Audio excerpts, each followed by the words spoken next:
We live on a spinning rock hurtling through darkness at 67,000 miles per hour.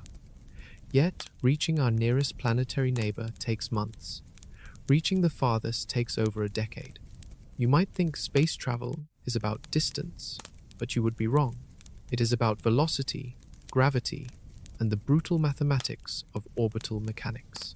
We are going to journey through our solar system, planet by planet, and reveal exactly how long it takes to reach each one. From Venus at 32 days to Neptune at 12 years. If you enjoy learning about space exploration, hit that like button and subscribe. The cosmos awaits. Prepare yourselves. We begin. Venus floats just 38 million miles away at its nearest point. You would think this makes it an easy target. Launch a rocket, point it at the glowing planet, and arrive in weeks. But space does not work that way. NASA's Mariner 2 took 3.5 months to reach Venus in 1962. That mission changed everything we understood about our sister planet. It measured the solar wind for the first time. It detected temperatures hot enough to melt lead on the surface. The spacecraft traveled at speeds we can barely imagine, yet still needed over 100 days to bridge the gap. Here is what nobody tells you about reaching Venus. Earth orbits the Sun at 67,000 miles per hour. Venus races even faster at 78,000 miles per hour. You are not just traveling 38 million miles. You are trying to intercept a target moving at breakneck speed, while you yourself are hurtling through space. It is like throwing a ball to someone on a speeding train while you stand on another speeding train going a different direction. Modern spacecraft using current technology need roughly 32 days minimum to reach Venus. The Parker Solar Probe, one of our fastest vehicles ever built, still requires careful trajectory planning. Engineers must calculate launch windows when Earth and Venus align properly. Miss that window, and you wait months for another chance. This is confirmed data from multiple successful missions. The journey involves more than just speed. Spacecraft must slow down enough to be captured by Venus's gravity, or they simply fly past into deep space. Chemical rockets can only carry so much fuel. Every ounce matters. Every calculation must be perfect. The margin for error sits at nearly zero. What makes Venus missions particularly brutal is the heat. As spacecraft approach, solar radiation intensifies. Venus itself radiates scorching temperatures from its thick atmosphere. Instruments must survive conditions that would destroy normal electronics in seconds. The atmosphere contains sulfuric acid clouds. The surface pressure equals being half a mile underwater on Earth. This world wants to crush and dissolve anything we send. Despite being our closest planetary neighbor, Venus remains deeply mysterious. Soviet Venera landers survived on the surface for barely 2 hours before the planet destroyed them. Those precious minutes gave us images of a hellish landscape, flat rocks, orange sky, crushing silence, then nothing. The 32-day journey represents our best-case scenario using chemical propulsion. Future nuclear thermal rockets could potentially cut this time significantly. Engineers at NASA believe advanced propulsion might reduce the trip to under 3 weeks, but that technology remains years away from reality. For now, we are stuck with month-long voyages to a planet we can see with our naked eyes on clear evenings. Understanding Venus matters more than you might think. This planet started like Earth, similar size, similar composition, similar distance from the Sunday. Yet somewhere in its history, Venus transformed into an inferno. Its oceans boiled away. Its atmosphere became poison. Learning what went wrong there helps us understand what could happen here. But if you think 32 days sounds challenging, wait until you hear about the closest planet to the Sunday, Mercury. Sits even nearer to Earth than Venus at certain times. Yet reaching it takes not months, but years. Mercury orbits just 36 million miles from the Sunday. At its closest approach to Earth, the distance shrinks to 48 million miles. Logic suggests this tiny world should be easier to reach than Venus. Logic is wrong. Messenger, launched in August 2004. It finally entered Mercury's orbit in March 2011. 6.5 years to reach a planet closer than Mars. This seems impossible until you understand the nightmare of orbital mechanics. Mercury screams around the Sun at 107,000 miles per hour. It is the fastest planet in our solar system. Catching up to it is hard enough. Slowing down enough to enter orbit is nearly impossible. Here is why. The Sun's gravity well is deep, incredibly deep, as spacecraft. The probe basically spiraled inward over 6 years, bleeding off velocity bit by bit. This is confirmed mission data from NASA. The journey covered nearly 5 billion miles, despite Mercury being relatively nearby. The spacecraft traced a complex path through the inner solar system. Engineers calculated every maneuver years in advance. One mistake would have sent Messenger into the Sun or out into deep space. There were no second chances. During those 3 Mercury flybys before orbit insertion, the probe collected incredible data. It photographed 95% of the surface. Scientists discovered water ice in permanently shadowed craters near the poles. Water on the closest planet to the Sunday. This discovery changed everything we thought we knew about Mercury. The planet itself is an enigma. Temperatures swing from 800 degrees Fahrenheit in daylight to minus 300 degrees at night. The largest temperature variation in the entire solar system happens on this small world. The surface is covered in impact craters that look lunar, but Mercury has a massive iron core generating a magnetic field. Small planets should not have active magnetic fields, yet Mercury does. Mariner 10 visited Mercury 3 times in the 1970s.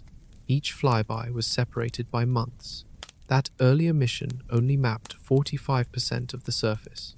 Messenger completed the job, taking nearly 300,000 photographs over 4 years in orbit. The formatted data totals more than 10 terabytes. All that information came from a 6.5-year journey. Future missions face the same challenge. Bepi Colombo, launched in October 2018. It will not reach Mercury orbit until December 2025. 7 years. The spacecraft is using 1 Earth flyby, 2 Venus flybys, and 6 Mercury flybys to gradually slow down. Even with modern technology, Mercury remains brutally difficult to reach. Engineers say it actually takes more energy to reach Mercury than Pluto. The tyranny of the Sun's gravity well makes the closest planet the hardest target. Chemical propulsion hits its limits here. Nuclear thermal rockets might change this, but for now, Mercury demands patience measured in years. This counterintuitive reality teaches us something profound. In space, distance means less than velocity and gravity. The easiest targets are not always the closest ones. Sometimes the farthest destinations are more accessible than our nearest neighbors. But there is one planet we visit constantly, one world where dozens of robots currently work. The journey there has become almost routine, yet it still demands 7 months of precision flying. Mars glows red in our night sky. At closest approach, it sits 34 million miles away. Seems manageable, until you factor in the waiting. Every Mars mission takes 6 to 9 months using current chemical propulsion. NASA's Perseverance rover launched July 30th, 2020. It landed February 18th, 2021. 7 months of cruise through the void. This is not the worst part. Launch windows to Mars only open every 26 months. Miss your window, and you wait over 2 years for another chance. This happens because Earth and Mars orbit the Sun at different speeds. Alignment matters. Launch at the wrong time, and your spacecraft would need vastly more fuel, or simply could not reach Mars at all. The cruise phase is deceptively dangerous. Spacecraft coast through interplanetary space at roughly 24,000 miles per hour. Engineers monitor systems constantly. They perform attitude correction, turns to keep antennas pointed at Earth and solar panels aimed at the Sunday. One malfunction could doom the entire mission. Communication delays stretch to 20 minutes one way when Mars is distant. If something breaks, the spacecraft must fix itself before ground control even knows there is a problem. Radiation bombardment continues non-stop. Cosmic rays slam through the hull. Solar flares erupt unpredictably. Every particle poses risk to sensitive electronics. This is confirmed concern from NASA engineers planning human missions. Astronauts would absorb dangerous radiation doses during a 7-month journey. Longer trips mean more exposure. More exposure means higher cancer risk and potential nervous system damage. The psychological toll is equally brutal. Imagine 7 months in a small capsule. No fresh air, no open spaces, no escape. Earth becomes a tiny blue dot. Mars remains a red point of light, growing slowly larger. The isolation would be absolute. Crew members would need extraordinary mental resilience. Entry, descent, and landing is the most terrifying part. This 7-minute sequence is called the terror phase. The spacecraft hits Mars' atmosphere, traveling 12,000 miles per hour. It must slow to zero and land softly. Everything happens too fast for human control. The vehicle executes pre-programmed commands perfectly or crashes. Perseverance used a sky crane system. A hovering platform lowered the rover on cables to the surface. The maneuver worked flawlessly, captured on cameras for the first time in history. Those images showed the Martian surface rushing up, dust plumes from rocket engines. The moment of touchdown, humanity watching from 93 million miles away. Once on the surface, rovers face more challenges. Mars has dust storms that can engulf the entire planet for months. The thin atmosphere provides little protection from radiation. Temperatures drop to minus 190 degrees Fahrenheit at night. Solar panels accumulate dust, slowly choking power generation. Opportunity rover died this way after 15 years of operation. Current Mars missions use chemical rockets exclusively. The 7-month travel time is optimized. Engineers have refined trajectories over decades. Dozens of missions have proven the route works. But 7 months is still brutally long for human missions. NASA aims to send astronauts to Mars in the 2030 era. Those crews would spend 7 months traveling there, over a year on the surface, waiting for proper return alignment. Then, 7 months coming home. Nearly 3 years total. That duration pushes human endurance to its limits. The stakes are enormous. Mars might harbor evidence of ancient life. The planet once had liquid water. Rivers carved valleys. Lakes filled basins. Then something changed. The atmosphere thinned. Water vanished. Understanding why Mars died could teach us how to keep Earth alive. But here is the thing that haunts mission planners. 7 months is only possible because we are using the fastest chemical rockets we can build. If we want to go farther, to the outer planets, the journey times become almost unthinkable, unless we find a better way to move through space. And we did find something better, something that broke every speed record. January 19th, 2006. A rocket lifted off from Cape Canaveral carrying a probe the size of a grand piano. New Horizons weighed just 1,054 pounds. It was heading to Pluto, and it was in a hurry. New Horizons left Earth faster than any spacecraft before it. 36,000 miles per hour, right out of the gate. For context, the International Space Station orbits at 17,000 miles per hour. This probe was moving twice that fast from launch. It needed every ounce of that velocity. Pluto sits roughly 3 billion miles from Earth when closest. Using conventional cruise speeds, the journey would take decades. Voyager took 12 years just to reach Neptune. Pluto orbits another billion miles beyond. The team needed a different approach. The spacecraft carried minimal fuel. Most of its mass was scientific instruments, communications equipment, and power systems. It used a radioisotope thermoelectric generator for electricity.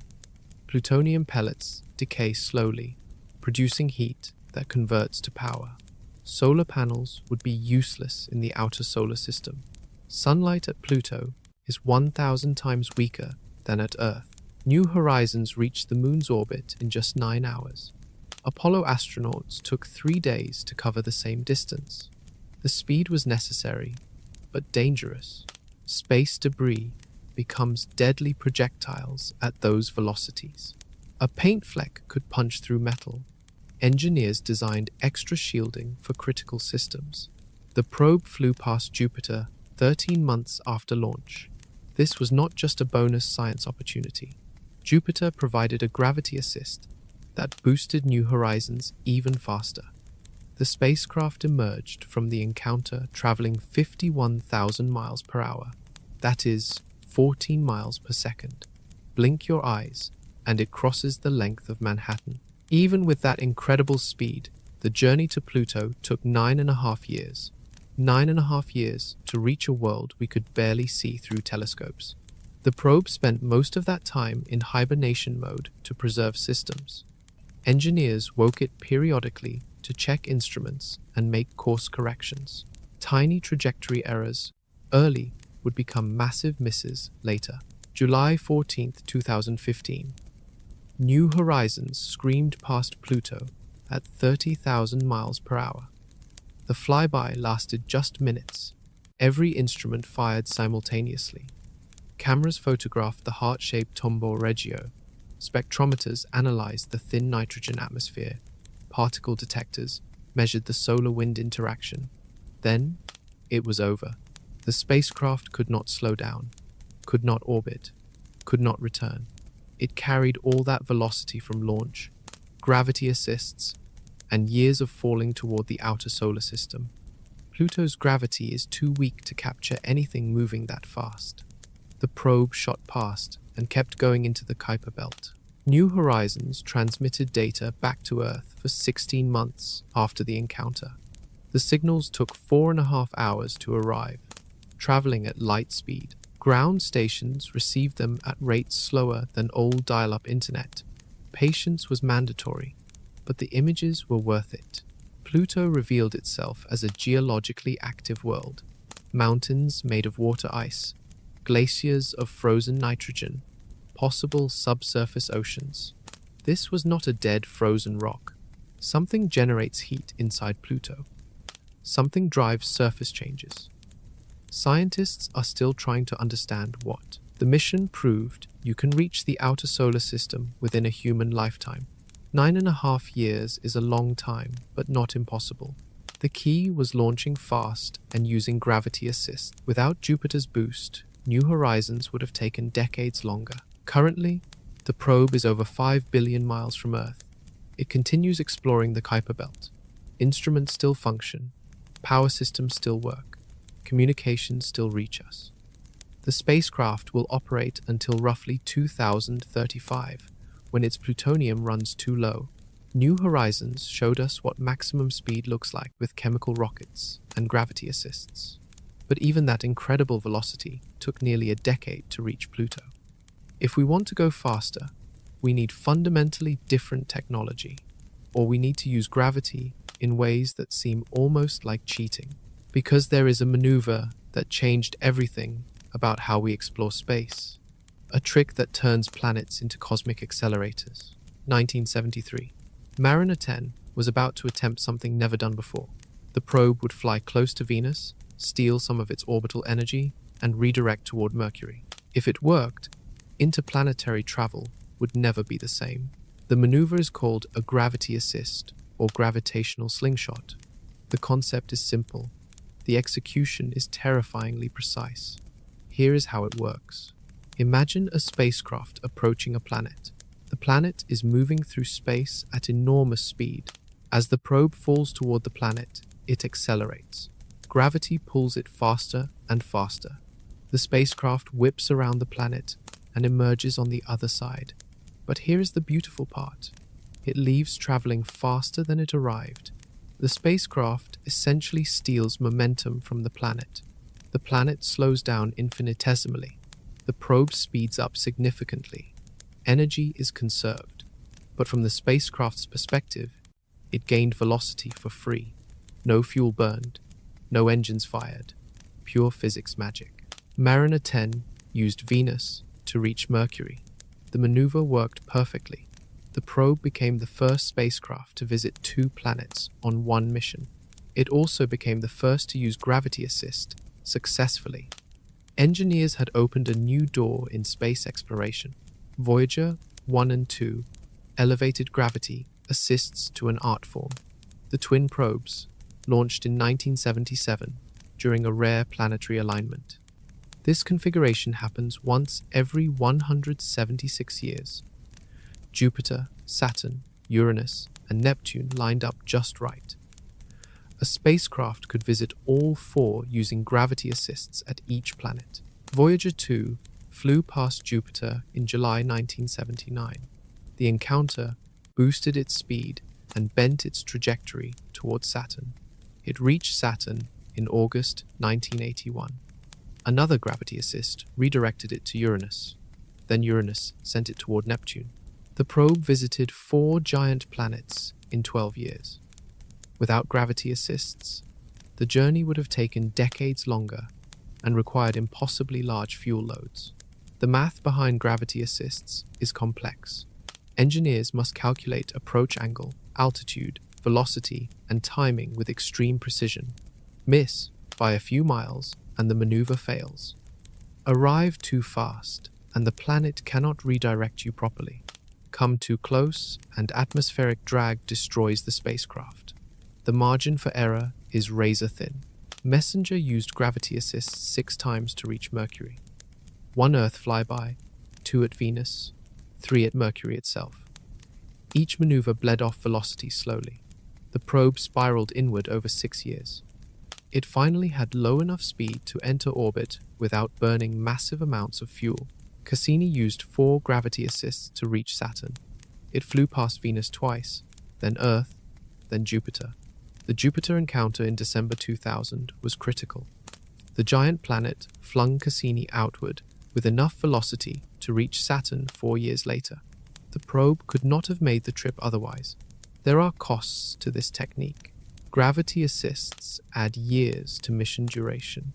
Direct trajectories are faster but require more fuel than spacecraft can carry. Mission planners must choose. Arrive sooner but with less fuel for science and orbit insertion, or take longer but arrive with full tanks and capability. The maneuver has limits. You need planets positioned correctly. Launch windows become constrained. You must wait for proper alignment. Sometimes that means waiting years. The rare Grand Tour alignment that Voyager used will not happen again until 2153, over a century away. Future missions will continue using gravity assists. Europa Clipper will use Earth and Mars flybys to reach Jupiter. Bepi Colombo is using 9 planetary flybys to reach Mercury orbit. The technique has become standard practice. What gravity assists taught us is profound. Space is not empty. Planets are resources. Their motion and mass can be harnessed. Orbital mechanics is not about fighting gravity. It is about using gravity as a tool. Dance with the planets correctly and they will throw you across the solar system. But there is one planet that has become the master key for nearly every outer solar system mission.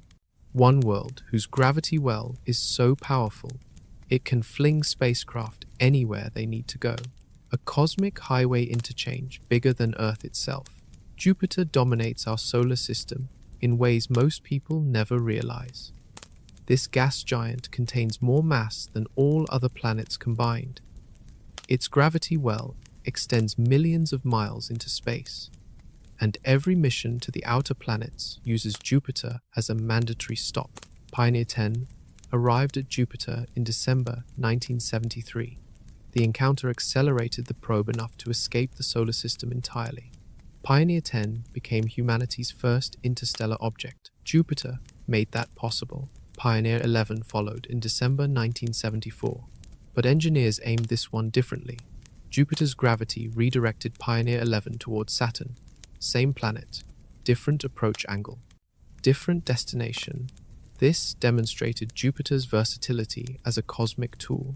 Voyager 1 reached Jupiter in March 1979. The close flyby boosted its velocity by 35,000 miles per hour. That is, nearly 10 miles per second gained essentially for free. The probe used that energy to reach Saturn 16 months later.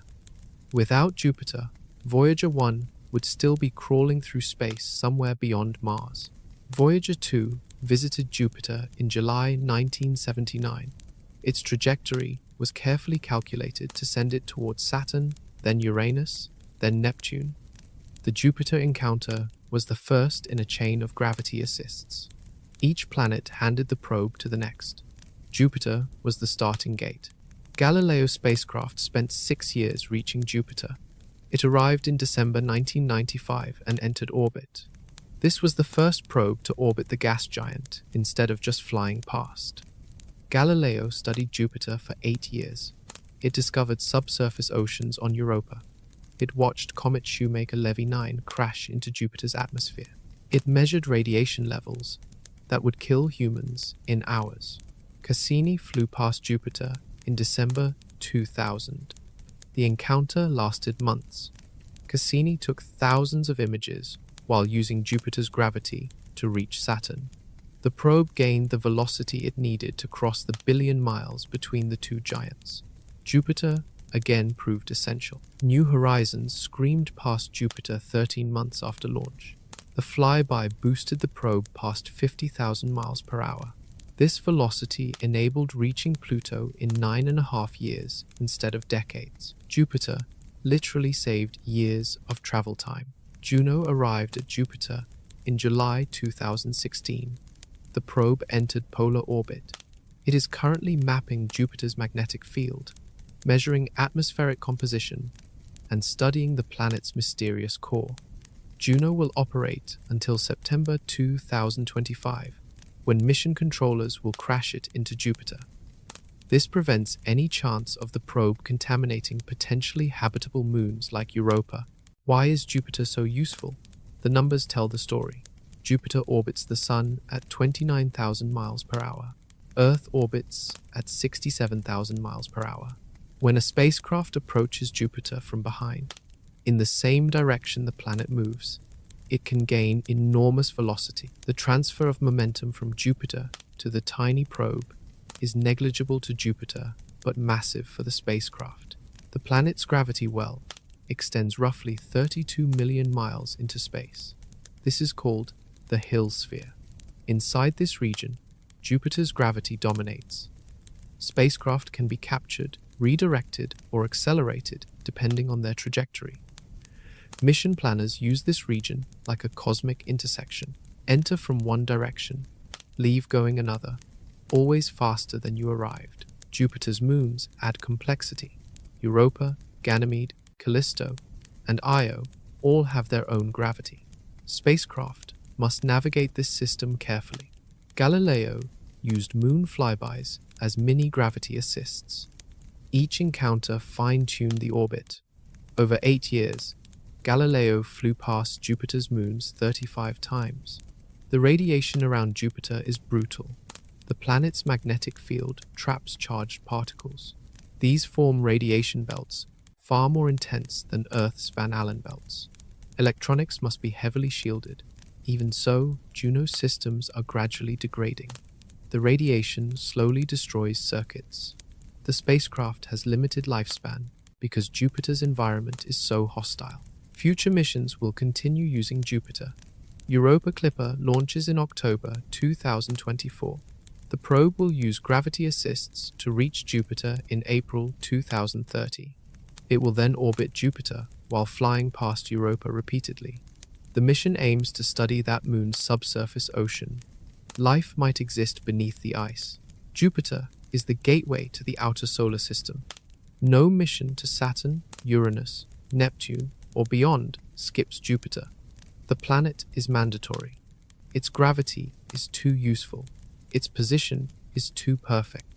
Engineers plan missions decades in advance to ensure Jupiter is positioned correctly when spacecraft arrive. But reaching Saturn requires even more patience. Even with Jupiter's help, the journey demands years. Saturn floats roughly 886 million miles from the Sunday. The rings are visible through backyard telescopes. Reaching them requires commitment measured in presidential terms. Pioneer 11 reached Saturn in September 1979 after 6.5 years of travel. The probe had used Jupiter's gravity 16 months earlier to redirect toward the ring giant. Images transmitted back showed the rings in detail never before seen. But Pioneer 11 could not stop. It flew past and continued into deep space. Voyager 1 arrived in November 1980, 16 months after leaving Jupiter. The flyby revealed active weather systems, lightning storms bigger than Earth, wind speeds of 1,000 miles per hour, moons with bizarre features. Titan had a thick nitrogen atmosphere. Enceladus had geysers shooting ice into space. The discoveries transformed our understanding. Voyager 2 reached Saturn in August 1981. This probe approached from a different angle. The trajectory sent it onward to Uranus. Saturn's gravity provided the boost. Every encounter served dual purpose: gather science and redirect toward the next target. Cassini changed everything. This massive probe launched in October 1997. It carried the Huygens lander for Titan. Cassini took 7 years to reach Saturn, arriving in July 2004. 7 years, nearly 3,000 days of cruise through space. The journey was indirect. Cassini flew past Venus twice, Earth once, then Jupiter. Each gravity assist adjusted trajectory and built velocity. Without these maneuvers, Cassini could not have carried enough fuel to reach Saturn and enter orbit. Orbit insertion around Saturn required extraordinary precision. The probe approached at 72,000 miles per hour. It fired its main engine for 96 minutes straight. This burn consumed tons of propellant. The spacecraft slowed just enough for Saturn's gravity to capture it. If the engine had failed, Cassini would have flown past and been lost forever. The mission lasted 13 years in Saturn orbit. Cassini completed 294 orbits of Saturn. It flew past Titan 127 times. Each Titan flyby was a mini gravity assist that reshaped Cassini's orbit. Engineers used this technique to visit different parts of the Saturn system without burning precious fuel. Cassini discovered oceans beneath the ice of Enceladus. The moon shoots geysers containing organic molecules. This is confirmed data from multiple instruments. The presence of liquid water, organic chemistry, and energy sources means Enceladus might harbor life. This tiny moon became one of the most important discoveries in planetary science. The probe watched seasons change on Saturn. Each season lasts 7 Earth years. Cassini observed a complete seasonal cycle. It saw storms erupt, ice forms and melts on the moons. The rings respond to Saturn's changing position. This long-duration observation was only possible because Cassini stayed for 13 years. In September 2017, mission controllers crashed Cassini into Saturn. The probe was running low on fuel. It could no longer maintain stable orbit. Rather than risk contaminating potentially habitable moons, they sent it to burn up in Saturn's atmosphere. Cassini transmitted data until the very end. The final moments showed the spacecraft tumbling, losing signal as it plunged into the clouds. The 7-year journey to reach Saturn represents a practical minimum using current technology. Direct trajectories take longer. Cassini's path with multiple gravity assists was actually the optimal route. Engineers cannot significantly improve on this timeline without radically new propulsion. Saturn is gorgeous but distant. The rings are made of billions of ice particles. Each piece orbits independently. Gaps in the rings are caused by shepherd moons whose gravity clears lanes. The rings are ancient yet constantly refreshed. Material falls into Saturn. New material is ejected from moons. The system is dynamic. Titan is the most Earth-like world in our solar system. It has lakes and rivers of liquid methane. Rain falls from clouds. Seasons change. Erosion shapes the landscape. Organic chemistry is ubiquitous. Scientists speculate about exotic life forms based on liquid methane instead of water. Titan demands further exploration. No missions to Saturn are currently planned.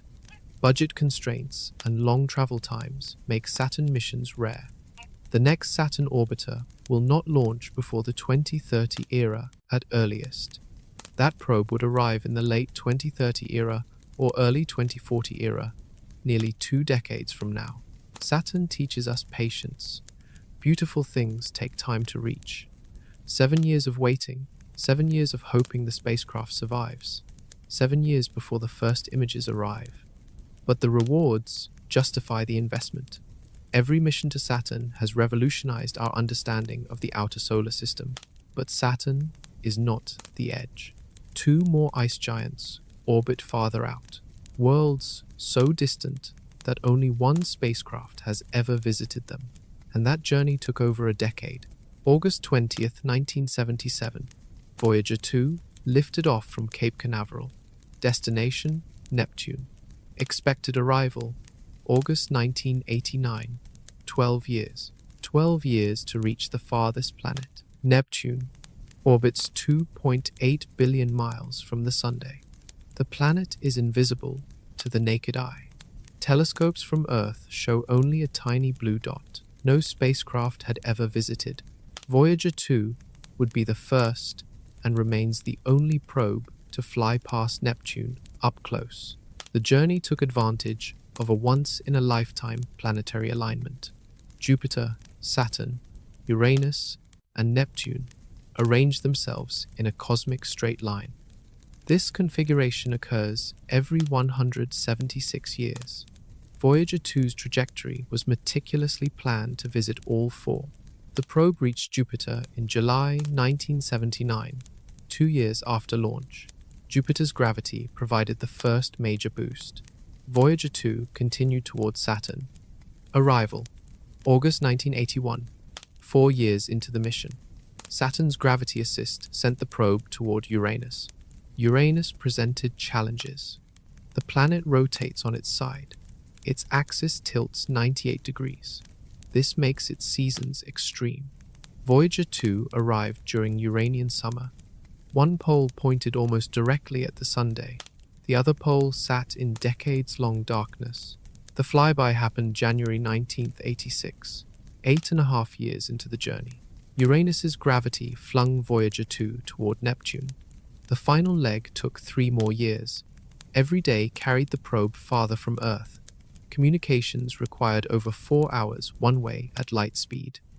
If something broke, the spacecraft had to diagnose and fix itself before ground controllers could even respond. Neptune appeared as a brilliant blue world. Methane in the atmosphere absorbs red light. Only blue reflects back. Wind speeds at Neptune reach 1,200 miles per hour. The fastest winds in the entire solar system blow on this frozen giant. Scientists still debate what drives such extreme weather so far from the Sunday. Voyager 2 discovered Neptune's Great Dark Spot, a storm system larger than Earth, similar to Jupiter's Great Red Spot, but darker. The probe also found 6 previously unknown moons. Neptune's largest moon, Triton, became the mission's grand finale. Triton orbits Neptune backward. This retrograde motion suggests Triton was captured. It originally came from the Kuiper Belt. Neptune's gravity trapped it billions of years ago. The moon is slowly spiraling inward. Eventually, it will cross the Roche limit and be torn apart by tidal forces. That will happen in billions of years. The most shocking discovery was Triton's geysers. Active geysers shooting nitrogen gas 5 miles high. This world is minus 390 degrees Fahrenheit. Yet somehow it has geological activity. Some internal heat source drives the geysers. Scientists still debate the mechanism. This is confirmed observation from Voyager 2's cameras. The Neptune flyby lasted just hours. Voyager 2 could not slow down, could not orbit. It raced past at 38,000 miles per hour. Every instrument fired simultaneously. Cameras photographed clouds and storms. Spectrometers measured atmospheric composition. Magnetometers mapped the magnetic field. Then, Neptune shrank to a point of light and disappeared behind. Voyager 2 continued outward. It is currently over 14 billion miles from Earth. The probe still communicates, still sends data. The radioisotope generators still produce enough electricity to power a few instruments. Mission controllers expect communications to continue until roughly 2025. Then power will drop too low. 12 years to reach Neptune. 12 years of waiting. 12 years of hoping nothing would break. The spacecraft survived. It completed the grand tour. 4 planets visited. Dozens of moons discovered. Thousands of images transmitted. The mission succeeded beyond anyone's dreams. No spacecraft has visited Neptune since. No missions are planned. Budget limitations and extreme distances make Neptune missions rare. If a probe launched today, it would arrive in the late 2030 era. Over a decade away, Neptune remains profoundly unexplored. The journey taught engineers what is possible. 12 years is a long time, but not impossible. Humans age, but spacecraft do not. Voyagers 1 and 2 proved that machines can survive decades in space. They can cross billions of miles. They can operate far beyond their design specifications. But Voyager 2 used the Grand Tour alignment. That shortcut will not be available again for over a century. Future Neptune missions must take longer routes or use fundamentally new propulsion. Chemical rockets have reached their limits in the outer solar system. Yet there is one more world, one more destination that pushed even Voyager's successor to its absolute limits. A frozen dwarf planet at the edge of the solar system, and reaching it took nearly 10 years, despite traveling faster than anything we had ever built. Pluto orbits roughly 3 billion miles from Earth at closest approach. This tiny world was officially a planet when New Horizons launched. By arrival, astronomers had reclassified it as a dwarf planet. The spacecraft did not care about politics. Its mission remained unchanged. New Horizons left Earth, January 19, 2006. It reached lunar orbit distance in 9 hours. Apollo astronauts took 3 days. The probe was moving faster than any previous planetary mission. 36,000 miles per hour, right out of the atmosphere. Chemical rockets burning at maximum thrust. New Horizons approached the giant planet at high speed. The encounter accelerated the probe even more. It emerged traveling 51,000 miles per hour, 14 miles every second. That is the speed of the fastest rifle bullets. With that velocity boost, New Horizons still needed 8 more years to reach Pluto. The distance is simply enormous. Space is vast beyond human comprehension. Even traveling 14 miles per second, covering 3 billion miles takes years. The spacecraft spent most of its cruise in deep hibernation, systems powered down to minimal levels. Only essential heaters and guidance systems remained active. This preserved electronics and extended operational life. New Horizons woke for checkout periods every few months. Engineers verified everything still worked, then back to sleep. The final approach began January 15, 2015. New Horizons was 6 months out from Pluto. All systems powered on. Cameras started taking pictures. Even from millions of miles away, Pluto was growing larger. Those early images showed more detail than any Earth telescope could capture. The anticipation was overwhelming. July 14, 2015. Flyby day. New Horizons screamed past Pluto at 30,000 miles per hour. Closest approach was 7,600 miles above the surface. The encounter lasted minutes. Every instrument fired. Cameras photographed in multiple wavelengths. Spectrometers analyzed the thin atmosphere. Particle detectors measured the solar wind environment. Pluto revealed itself as an astonishingly complex world. The heart-shaped Tombaugh Regio dominates one hemisphere. Nitrogen ice glaciers flow like rivers. Mountains made of water ice rise 20,000 feet. The surface is young.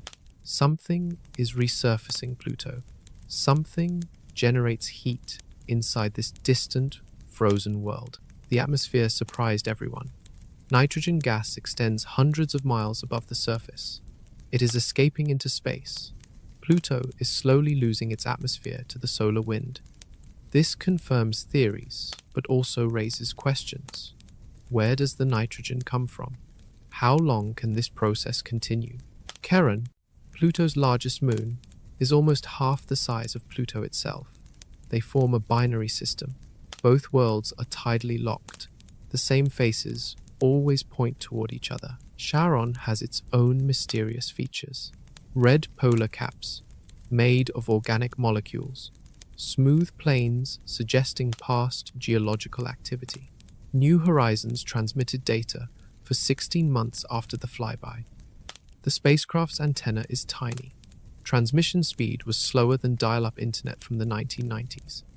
Signals took 4.5 hours to reach Earth, traveling at light speed. Patience was mandatory, but every image was worth the wait. The mission proved dwarf planets are not dead frozen rocks. Pluto is active. It has weather. Its surface changes. Organic chemistry is ubiquitous. This challenges everything we thought about the outer solar system. If Pluto is active, what about the thousands of other dwarf planets in the Kuiper Belt? 9.5 years seems impossibly long. Yet that represents our best performance with chemical rockets and gravity assists. Direct trajectories without Jupiter would take decades longer. Slower speeds mean longer exposure to radiation. Electronics degrade. Systems fail. Missions become impractical. New Horizons continues outward. It is currently exploring the Kuiper Belt. The probe flew past a small object called Arrokoth in January 2019.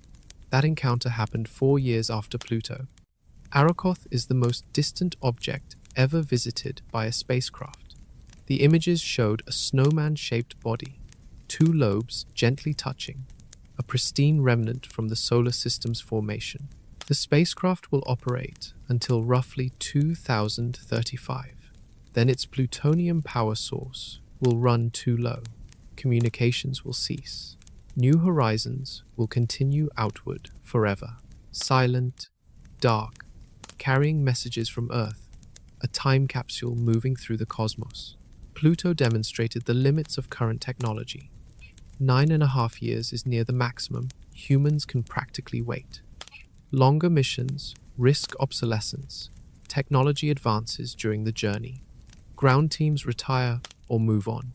Public interest fades. 9 years is pushing human patience to its breaking point.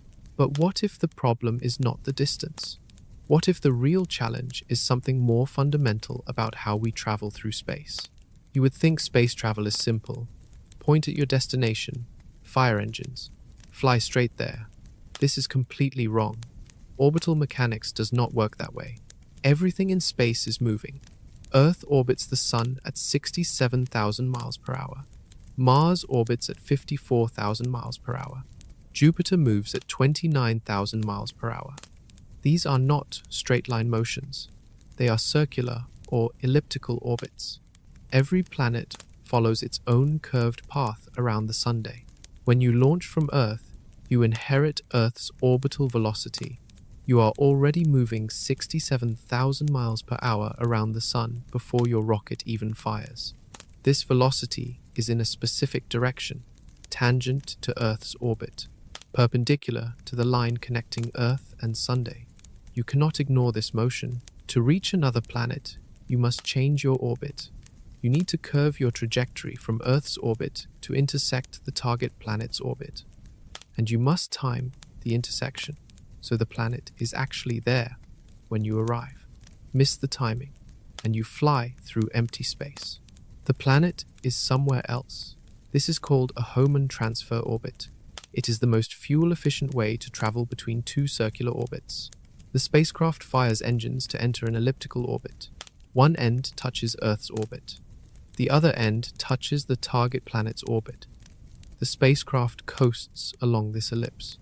When it reaches the target orbit, it must fire engines again to match the planet's velocity. Hohmann transfers take time. To reach Mars takes roughly 8 months. To reach Jupiter takes years. These durations are fixed by orbital mechanics. You cannot speed them up without burning vastly more fuel. And spacecraft can only carry so much propellant. Direct trajectories exist but are impractical. Point straight at Mars and fly there. This requires constant thrust to fight the sun's gravity. Chemical rockets cannot sustain thrust for months. They burn all fuel in minutes. Ion drives can thrust continuously but produce tiny acceleration. The trip still takes months or years. The sun dominates everything. Its gravity well is enormous. Spacecraft constantly fall toward the sun while traveling between planets. Trajectories must account for this. Engineers calculate complex paths that balance gravitational pull against spacecraft velocity. One mistake and the probe flies off course. Course corrections require fuel. Fuel is limited. Every maneuver must be perfect. Launch windows compound the problem. Earth and Mars align properly every 26 months. Jupiter aligns less frequently. Saturn even less. Miss your window and you wait years for another chance. Some missions wait decades for optimal alignment.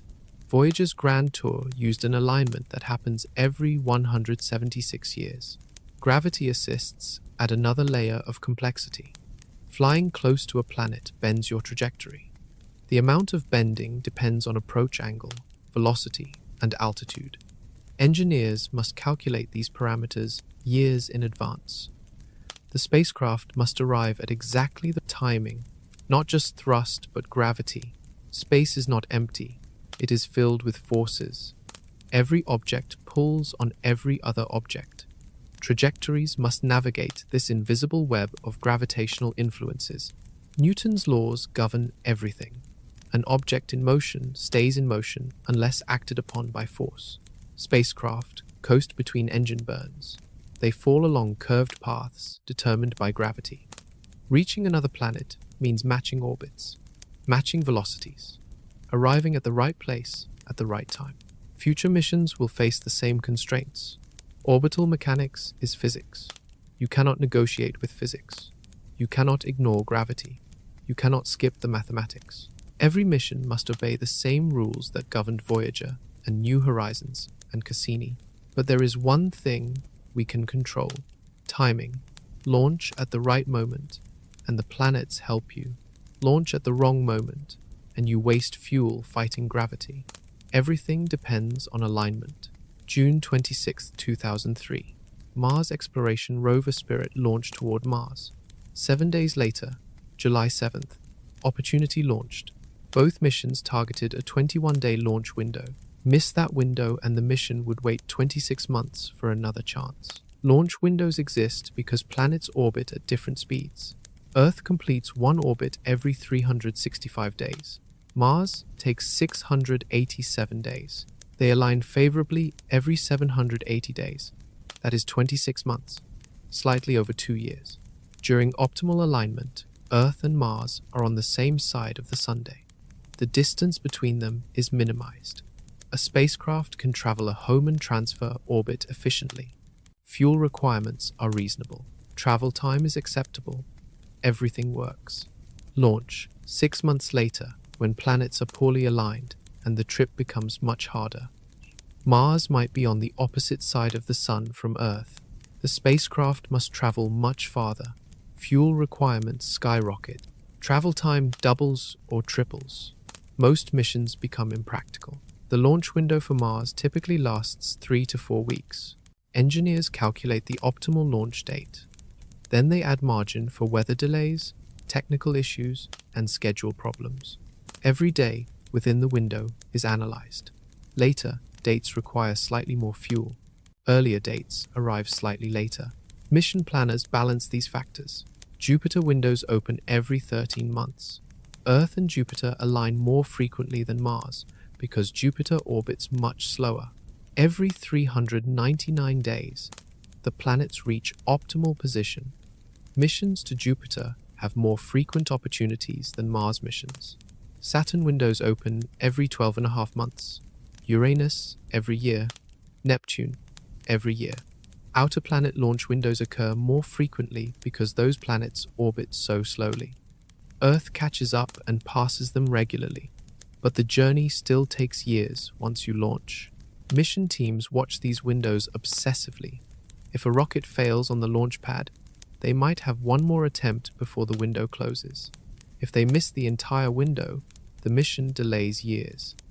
Budgets evaporate. Teams disband.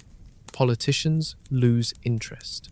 Missing a launch window can kill a mission. Mars Climate Orbiter launched December 11th, 1998. Right at the start of the window. The spacecraft arrived September 23rd, 1999, but a navigation error caused it to enter the atmosphere too low. The probe burned up. The mission failed. The loss was crushing, but engineers had learned. The next Mars window would not open until April 2001. They had 16 months to investigate, redesign, and prepare. InSight Mars lander was supposed to launch in March 2016. Technical problems with the seismometer delayed readiness. NASA decided to scrub the launch. The mission waited until May 2018. 2 years. 2 years of sitting on Earth, waiting for planetary alignment. The delay cost $830 million, but launching unprepared would have guaranteed failure. Perseverance and Curiosity both launched during optimal windows. July 2012 for Curiosity, July 2020 for Perseverance. Both missions use nearly identical trajectories. Both arrived successfully after 7-month cruises. The windows were calculated decades in advance. Engineers knew exactly when to launch before the spacecraft was even built. Launch windows get more complicated for missions, using multiple gravity assists. Cassini needed Venus to be positioned correctly, then Earth, then Jupiter, all at the right times. The window for that complex trajectory was narrow. Launch 1 month late, and the entire path changes. Mission planners spent years calculating the optimal launch date. Some missions have flexible timing. New Horizons could launch anytime within a 22-day window in January 2006. Each date led to slightly different arrival times at Pluto. The team chose January 19th for optimal trajectory through the Jupiter Gravity Assist. Weather can close launch windows temporarily. Hurricanes, lightning, high winds all prevent launches. Teams watch forecasts constantly. If weather is bad on the optimal launch day, they try the next day, and the next, and the next. Eventually, the window closes. The mission must wait years for another attempt. Backup launch dates exist within windows. Engineers pre-calculate trajectories for each possible date. If day 1 scrubs, they immediately switch to day 2 planning. No time is wasted. Every day within the window is ready to go. This redundancy saves missions. The tyranny of launch windows shapes mission planning. You cannot explore Mars whenever you want. You must wait for alignment. You cannot visit Jupiter on a whim. The planets dictate the schedule. Humans must be patient. We cannot command the solar system. We must work within its rhythms. But even if you launch at the perfect moment, traveling there still requires technology, rocket technology, and chemical rockets hit their limits decades ago. Every spacecraft currently exploring the solar system uses chemical propulsion, the same basic technology that launched Apollo to the moon. We have refined it, made it more efficient, but we cannot escape its fundamental limitations. Chemical rockets work by burning fuel and oxidizer together. The reaction produces hot gas. That gas exits through a nozzle at high velocity. Newton's third law takes over. For every action, there is an equal and opposite reaction. Gas goes backward, rocket goes forward. The exhaust velocity determines efficiency. Chemical rockets expel gas at roughly 9,000 to 15,000 miles per hour. This is called specific impulse. It measures how much thrust you get per unit of propellant. Chemical rockets have specific impulses around 300 to 450 seconds. Those numbers have barely changed in 50 years. Here is the problem. Rocket velocity cannot exceed exhaust velocity without staging or gravity assists. The rocket equation is unforgiving. As you burn fuel, the spacecraft gets lighter. This allows acceleration, but eventually you run out of fuel. Maximum velocity is limited by exhaust speed and mass ratios. New Horizons left Earth at 36,000 miles per hour. This required a massive Atlas V rocket with extra boosters. The launcher was huge. New Horizons was tiny. Most of the launch mass was fuel. By the time the spacecraft separated, almost all propellant was gone. The probe coasted the rest of the way on that initial velocity, plus a Jupiter gravity assist. Chemical rockets must carry their propellant. This creates a vicious cycle. More fuel means more mass. More mass requires more fuel to accelerate. You need exponentially more propellant for linear velocity gains. Eventually, the rocket becomes impractically large. SpaceX Falcon Heavy can lift 64 tons to low Earth orbit. That sounds impressive. But to send even 10 tons to Mars requires most of that capacity. Sending 10 tons to Jupiter requires nearly all of it. Sending anything to Neptune or Pluto requires creative staging and gravity assists. The rocket equation dominates everything. Ion drives offer better efficiency. They accelerate ions to much higher velocities. Exhaust speeds reach 60,000 to 100,000 miles per hour. Specific impulses jump to 3,000 seconds or more. This is 10 times better than chemical rockets. But ion drives produce tiny thrust. Acceleration is measured in millimeters per second squared. They must run continuously for months or years. Dawn spacecraft used ion propulsion to visit Vesta and Ceres. The mission took years. Dawn accelerated slowly but continuously. Over time, velocity accumulated. The probe achieved more total velocity change than any chemical rocket could manage. But the journey was slow, patient. Dawn orbited Vesta for 14 months, then slowly spiraled outward, then cruised to Ceres, then spiraled inward to orbit. Years of gentle thrust. Chemical rockets cannot compete with ion drives for total velocity change. But chemical rockets provide massive thrust. They can escape Earth's gravity in minutes. Ion drives take months to spiral out of Earth orbit. Different tools for different jobs. The fundamental limit is energy density. Chemical propellants store only so much energy per kilogram. When you burn them, you release that energy. Once gone, you cannot get it back. The exhaust velocity is fixed by chemistry. You cannot make chemical rockets faster without changing the chemistry. We have already optimized the main options. Hydrogen-oxygen gives the best performance for chemical systems. Specific impulse around 450 seconds. We use this for upper stages, but hydrogen is difficult to store. It boils at minus 423 degrees Fahrenheit. Tanks must be heavily insulated. Propellant slowly evaporates. Long-duration missions lose hydrogen. Alternative propellants trade performance for storage simplicity. Kerosene oxygen is easier to handle, but specific impulse drops to 300 seconds. Hydrazine is storable at room temperature, but performance is even worse. Mission planners balance these factors constantly. We have pushed chemical propulsion to its theoretical limits. The rocket equation is physics. We cannot negotiate with physics. Chemical bonds store only so much energy. Releasing that energy can only accelerate exhaust to certain velocities. We are trapped by chemistry. This is why missions take so long. Chemical rockets reach maximum velocity quickly, then coast for months or years.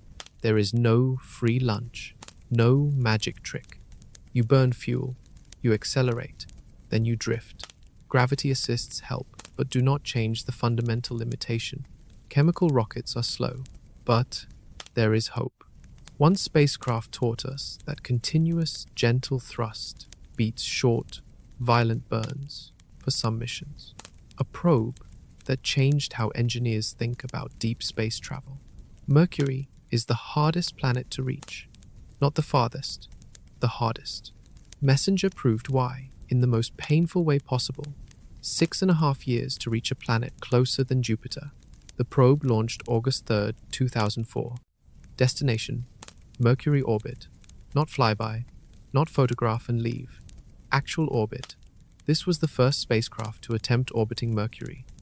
Mariner 10 had flown past 3 times in the 70s. Messenger needed to stop. Stopping at Mercury is brutally difficult. The planet orbits deep in the Sun's gravity well. As spacecraft fall inward toward the Sun, they accelerate constantly. By the time you reach Mercury's orbit, you are moving incredibly fast. Too fast to enter orbit using chemical propulsion alone. Messenger would have needed fuel tanks bigger than the spacecraft itself. Engineers chose a different approach. Use gravity assists. Multiple gravity assists. 6 of them.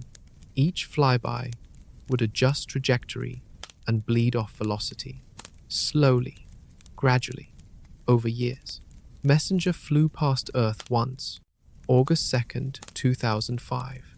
13 months after launch, Earth's gravity sent the probe toward Venus. The trajectory was carefully calculated. Miss by a few miles, and the entire mission fails. Venus Flyby 1 happened October 24, 2006. The encounter bent Messenger's path inward. The spacecraft dove closer to the Sunday. Its velocity increased, but the trajectory now intersected Mercury's orbit. This was progress. Painful, slow progress.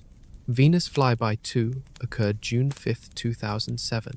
This time, Messenger skimmed just 210 miles above the cloud tops. The probe collected bonus science data. Cameras photographed Venus's atmosphere. Spectrometers measured composition. Then, gravity redirected the spacecraft toward Mercury again. Mercury Flyby 1 happened January 14, 2008. 3.5 years after launch, Messenger finally reached its target planet. But it could not stop. The probe was still moving too fast. It photographed regions Mariner 10 never saw. Scientists discovered Mercury has volcanic plains, a magnetic field offset from the center, water ice in permanently shadowed craters. Then Messenger flew away. Mercury Flyby 2 was October 6, 2008. Another close pass. More photographs. More data. More velocity reduction.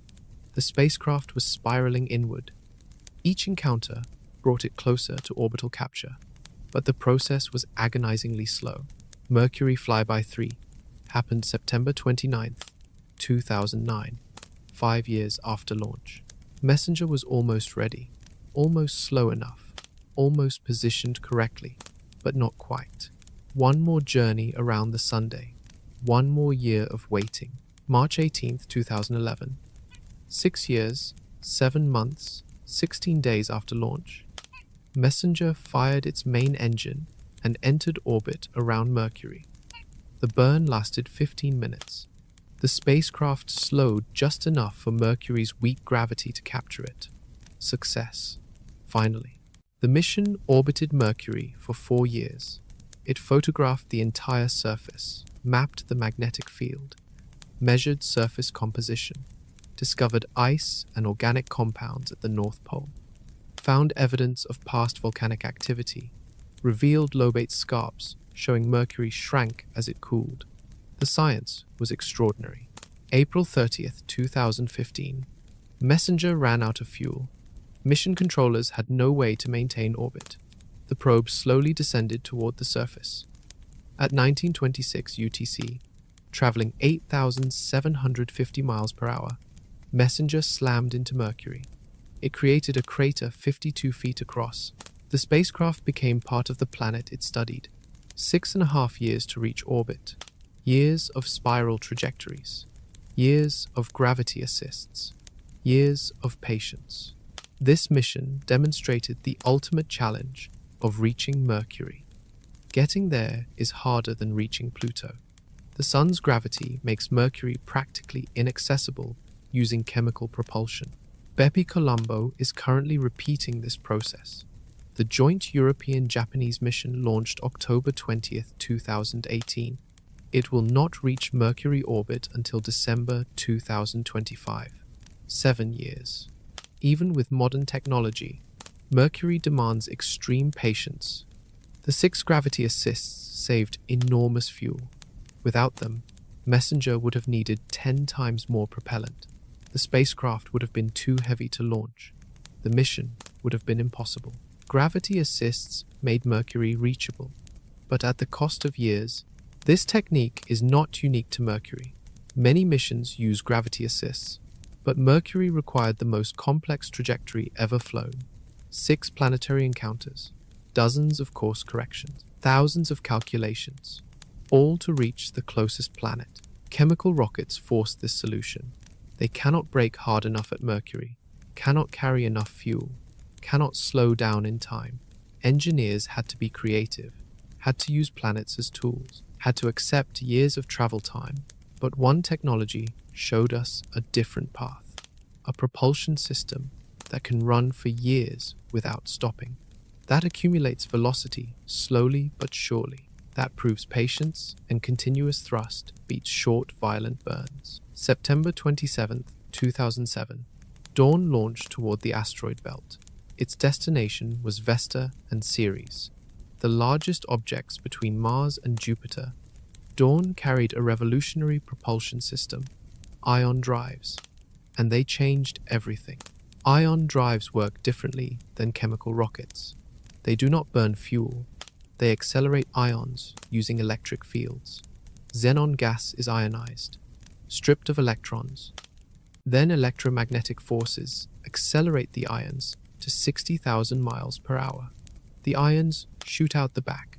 The spacecraft moves forward. Newton's third law again. The thrust is tiny. Dawn's ion drive produces force equivalent to holding a single sheet of paper. You could easily overpower it with your hand, but it runs continuously, 24 hours a day, 7 days a week, for years. Dawn accelerated for years. The velocity accumulated, slowly, gradually. The probe changed its velocity by more than any chemical rocket ever built. Over 25,000 miles per hour of total velocity change. This is called delta V. It measures how much speed a spacecraft can add or subtract. Dawn achieved astounding delta V through patience. The journey to Vesta took 4 years. Dawn arrived July 27, 2011. The probe entered orbit around a football-shaped asteroid 130 miles across. Chemical rockets cannot easily orbit small bodies. The gravity is too weak. Escaping again requires the same fuel used to arrive. Dawn's ion drive made this practical. Dawn orbited Vesta for 14 months. Cameras mapped the entire surface. Spectrometers measured composition. Scientists discovered Vesta is a protoplanet, a failed world that never grew large enough to become spherical. It has layers, a crust, mantle, and iron core. Impacts have exposed these layers. Vesta is a window into planetary formation. September 5th, 2012. Dawn fired its ion drive and slowly spiraled out of Vesta's orbit. The spacecraft began the cruise to Ceres, 800 million miles away. The journey took 2.5 years. Dawn coasted part of the way. Ion drive fired intermittently, slowly building velocity toward the next target. March 6, 2015. Dawn entered orbit around Ceres, the largest object in the asteroid belt, 590 miles across. Round, almost planet-like. Dawn became the first spacecraft to orbit 2 different extraterrestrial bodies. Only ion propulsion made this possible. Ceres revealed mysteries. Bright spots in craters turned out to be salt deposits. Underground brine occasionally erupts to the surface. Water ice exists beneath the crust. Ceres might have a subsurface ocean. This tiny world shows geological activity. Something generates heat inside Ceres. Scientists still debate the mechanism. Dawn operated at Ceres for 3.5 years. It spiraled to different altitudes. Low orbits for detailed mapping. High orbits for global surveys. The ion drive provided incredible flexibility.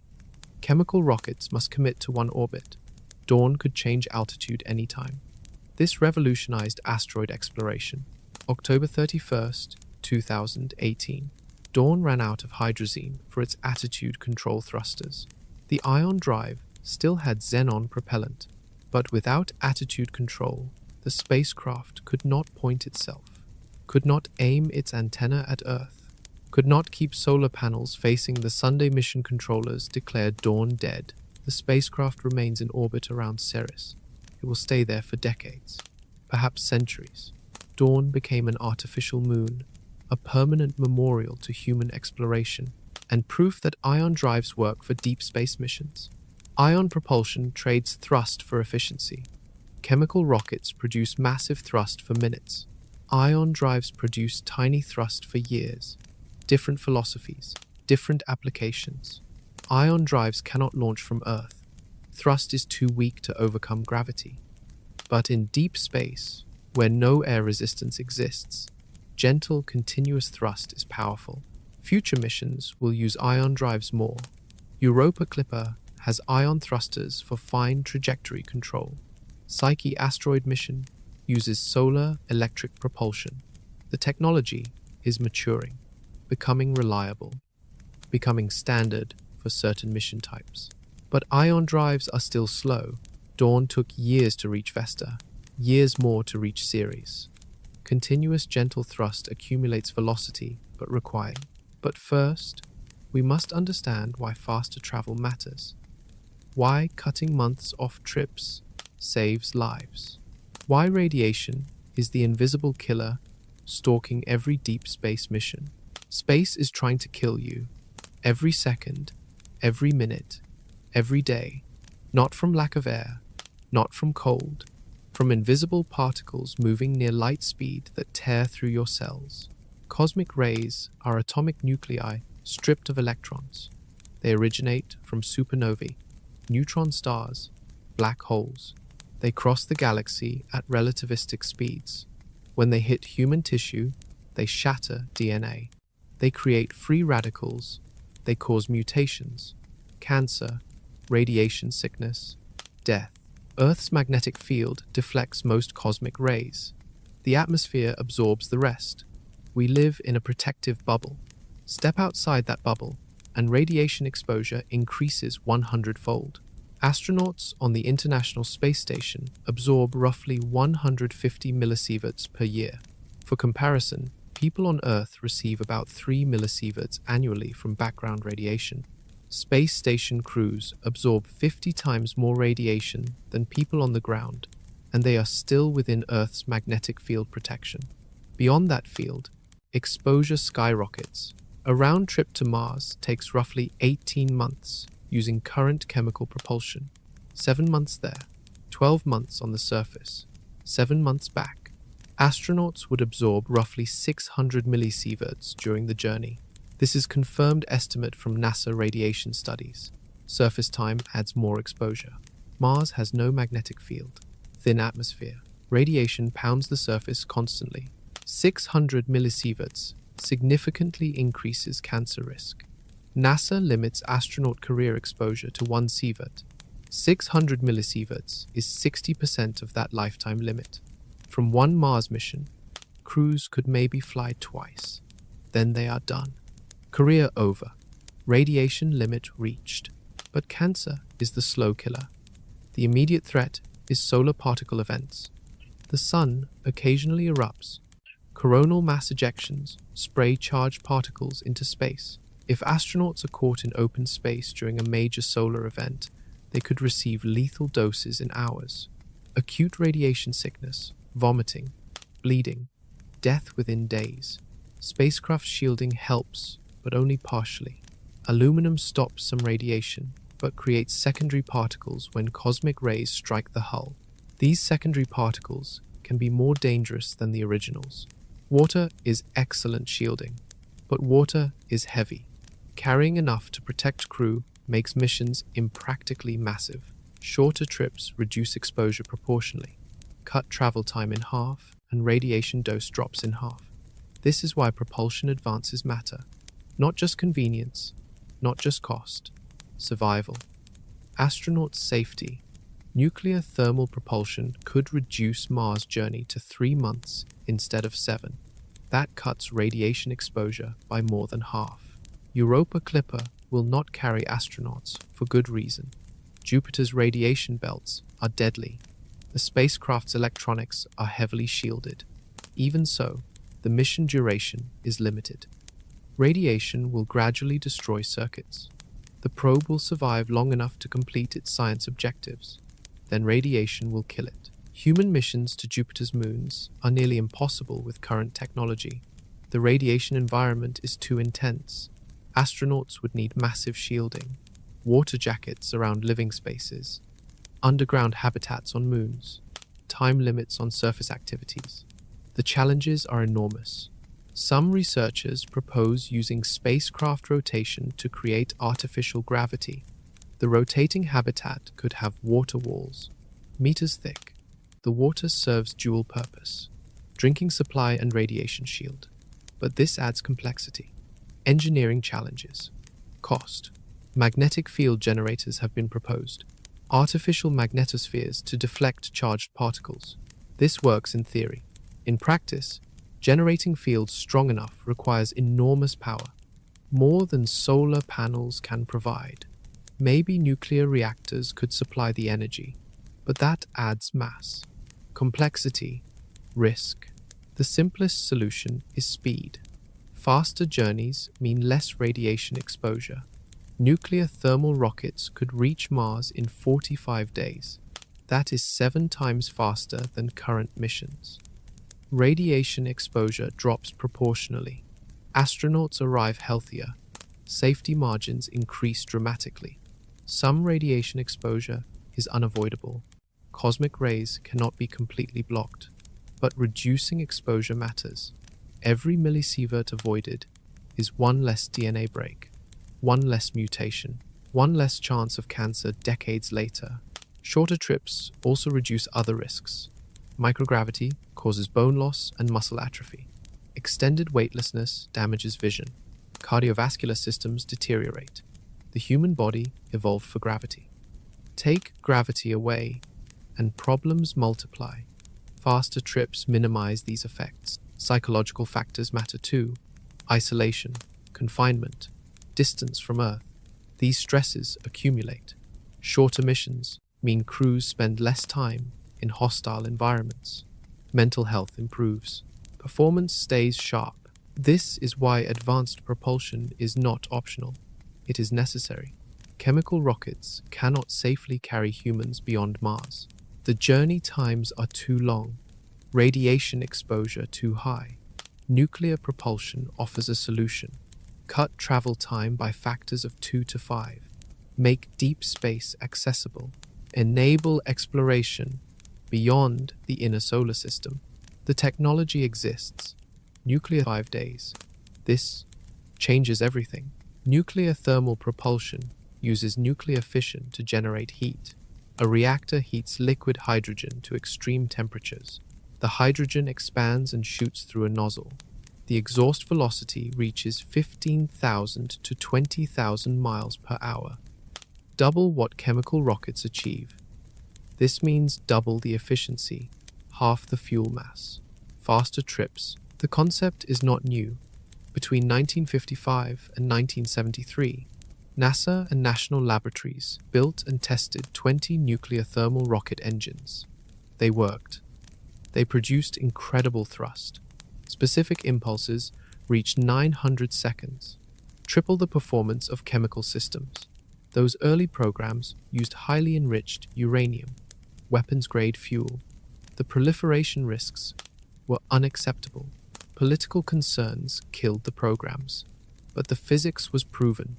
Nuclear thermal propulsion works. The engineering is solid. We just needed safer fuel. Modern designs use low-enriched uranium. The fuel cannot be weaponized. Safety improves.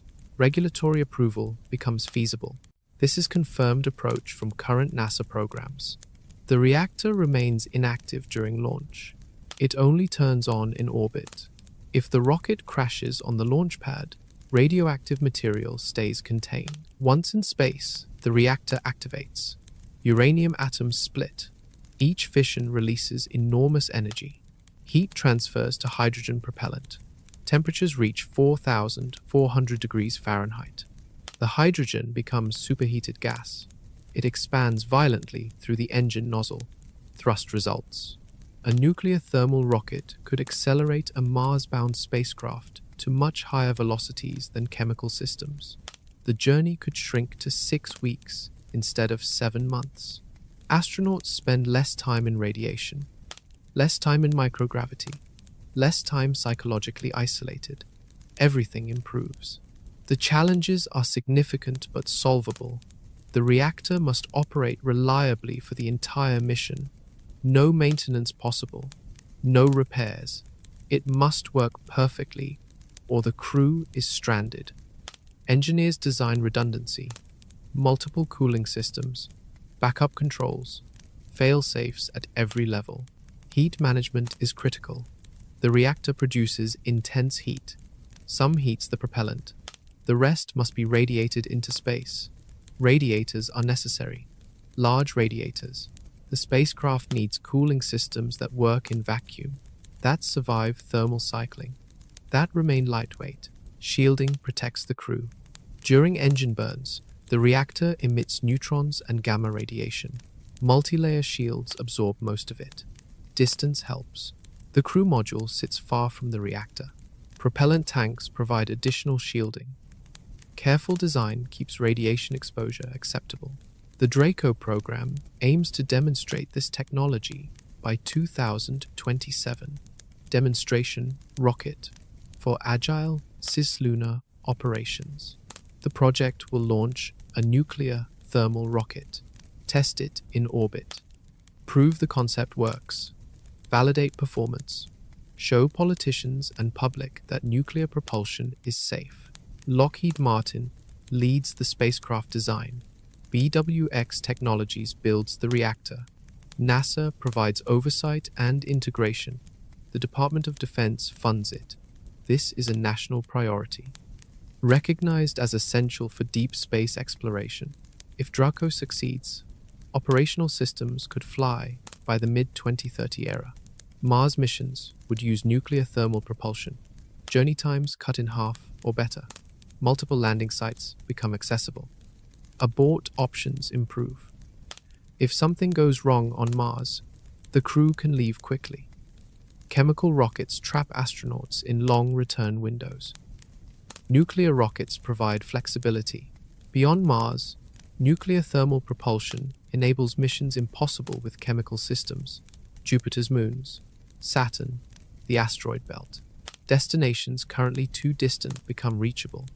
Travel times drop from decades to years. Human exploration expands dramatically. The efficiency gains are fundamental. Chemical rockets are limited by molecular bond energies. Nuclear fission releases millions of times more energy per kilogram. This energy translates to velocity, higher exhaust speeds, better fuel economy, practical deep space travel. Critics worry about nuclear reactors in space. What if one falls back to Earth? Engineers respond with facts. The reactor stays inactive until orbit. Fresh uranium fuel has low radioactivity. Even if a launch fails, contamination would be minimal. Once activated in orbit, the spacecraft stays there. Orbits are chosen to never return to Earth. Nuclear thermal propulsion represents the next giant leap. Chemical rockets took us to the moon. Nuclear rockets will take us to Mars and beyond. The technology is proven. The engineering is advancing. The timeline is realistic. Within a decade, nuclear propulsion could be routine. But nuclear thermal is just the beginning. There is another nuclear technology, even more efficient, even more revolutionary, and it could make round trips to Mars take 2 years or less. The rocket sits on the pad at Cape Canaveral. Inside, the fairing is a nuclear reactor, inactive, cold, safe. Launch day is sometime in 2027. This will be the first nuclear propulsion test in orbit since the 1970s, 50 years since the last attempt. Draco stands for Demonstration Rocket for Agile Cislunar Operations. The name sounds bureaucratic. The mission is revolutionary. Prove nuclear thermal propulsion works in space. Validate performance. Demonstrate safety. Convince skeptics. Open the door to operational systems. The spacecraft will launch inactive. The reactor contains fresh uranium fuel. This fuel has minimal radioactivity before activation. It poses no threat during launch. If the rocket fails and crashes, the fuel stays contained. No meltdown, no explosion, no radioactive contamination. This is critical for public acceptance. Once in orbit, ground controllers activate the reactor. Neutron-absorbing control rods withdraw slowly. The uranium begins fissioning. Heat builds, temperatures rise. Instruments monitor everything. If anything goes wrong, control rods slam back into position. The reaction stops immediately. Multiple safety systems ensure nothing can run away.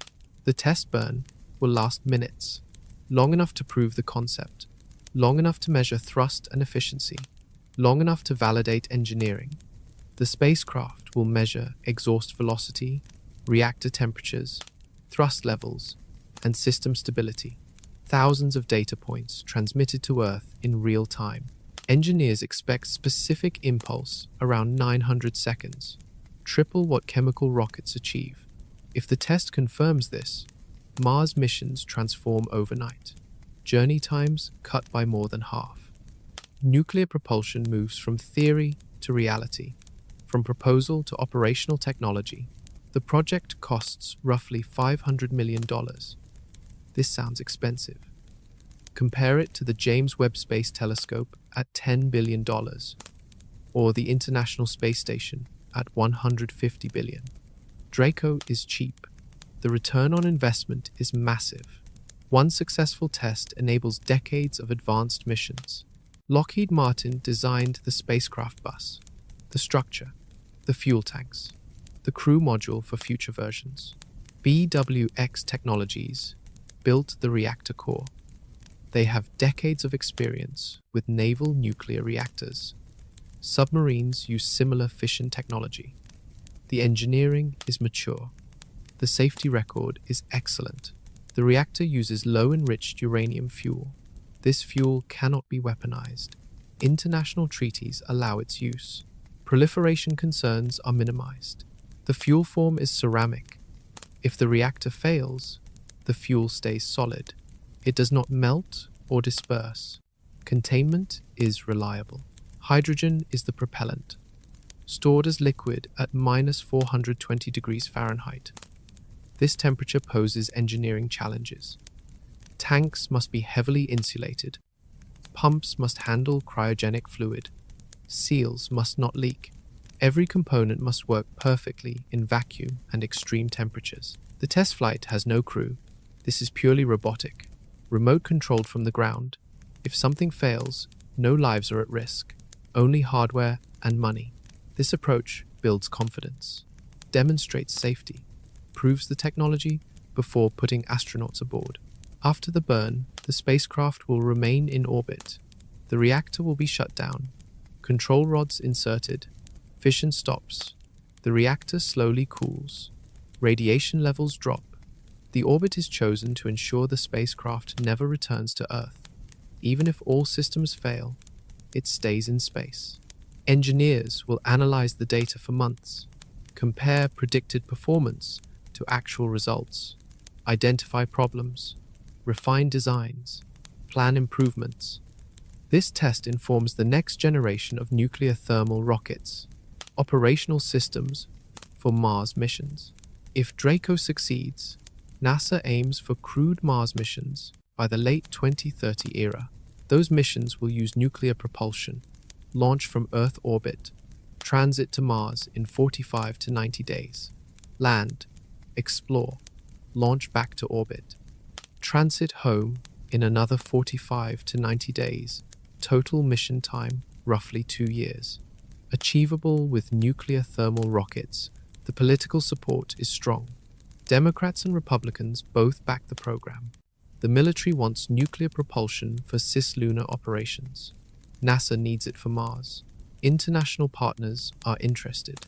China is developing similar technology. Competition drives progress. Public perception remains uncertain. Nuclear power scares people. Chernobyl, Fukushima, 3 Mile Island. These accidents shaped opinions. But space reactors are different. Smaller, simpler, operated remotely, never on Earth's surface. The safety case is strong but must be communicated clearly. Draco will either prove nuclear propulsion works or reveal remaining problems. Either outcome advances knowledge. Success means Mars missions accelerate. Failure means engineers learn what to fix. There is no losing scenario, only progress toward operational nuclear rockets. 2027 is 3 years away. The hardware is being built now. The reactor core is under construction. The spacecraft is taking shape. Tests are ongoing. Launch preparations are beginning. The timeline is aggressive but achievable. Engineers are confident. When Draco lights its engine in orbit, history will be made. The first nuclear propulsion test in decades. The beginning of a new era in spaceflight. The gateway to Mars and beyond. But nuclear thermal is not the only option. Another technology offers even better efficiency. Less thrust but incredible fuel economy. And it could enable missions to the outer solar system within human lifetimes. Nuclear electric propulsion works differently than nuclear thermal systems. Instead of heating propellant directly, the reactor generates electricity. That electricity powers ion drives. The combination is revolutionary. A nuclear reactor produces heat through fission. That heat drives a turbine or thermoelectric converter. Electricity results. The power runs ion drives continuously. Xenon gas is ionized and accelerated to extreme velocities. 100,000 miles per hour exhaust speed. Specific impulse reaches 5,000 seconds or more. This is 10 times better than chemical rockets. The thrust is low, very low. Nuclear electric propulsion accelerates gently, but it accelerates constantly, 24 hours per day, 7 days per week, for months or years. The velocity accumulates. Eventually, the spacecraft is moving incredibly fast, despite the gentle acceleration. NASA estimates nuclear electric propulsion could reduce Mars round trips to roughly 2 years total. Launch from Earth. Accelerate continuously for weeks. Coast briefly. Decelerate into Mars orbit. Spend time on the surface. Launch back. Accelerate again. Decelerate into Earth orbit. Total mission duration around 700 days. This is confirmed projection from NASA feasibility studies. The advantages are enormous. Less radiation exposure than slow chemical missions. Shorter time in microgravity. Better crew health. More flexible launch windows. Abort options throughout the journey. If something goes wrong, the spacecraft can change course. Chemical rockets commit to ballistic trajectories. Nuclear electric systems maintain control. The reactor must be larger than nuclear thermal systems. More power is needed. Generating electricity is less efficient than direct heating, but the superior propellant efficiency compensates. Less fuel mass means smaller spacecraft, or more payload, or both. Heat rejection is the major engineering challenge. Nuclear reactors in space have no air or water for cooling. Heat must radiate into space. This requires enormous radiators, arrays the size of football fields. The radiators must deploy after launch, fold up to fit inside rocket fairings, then expand and lock into position once in orbit. NASA Langley Research Center is developing MARVEL, modular assembled radiators for nuclear electric propulsion vehicles. The concept breaks radiators into segments. Robots assemble them in orbit. This solves the size problem. Launch pieces separately. Build the spacecraft in space. This is confirmed current NASA project. In-space assembly opens new possibilities. Spacecraft no longer limited by rocket fairing size. Build structures as large as needed. Radiators, fuel tanks, Habitats. Everything assembled on orbit. This approach works for nuclear electric propulsion. The radiators are too large to launch intact. Liquid metal coolant flows through the radiators. Sodium-potassium alloy, typically. This substance stays liquid at space temperatures. It absorbs heat from the reactor, carries that heat to radiator panels. The panels radiate heat into space as infrared light. The coolant returns to the reactor cooled. The cycle continues. The system requires careful engineering. Leaks are catastrophic. Pumps must operate for years without maintenance. Valves must never fail. Piping must handle thermal expansion and contraction. Temperature gradients are extreme. Reactor core at hundreds of degrees. Radiator panels near freezing. All components must survive this environment. Nuclear electric propulsion trades thrust for efficiency. Nuclear thermal rockets provide high thrust. They can escape planetary gravity wells quickly. Nuclear electric systems accelerate slowly. They need weeks to spiral out of Earth orbit.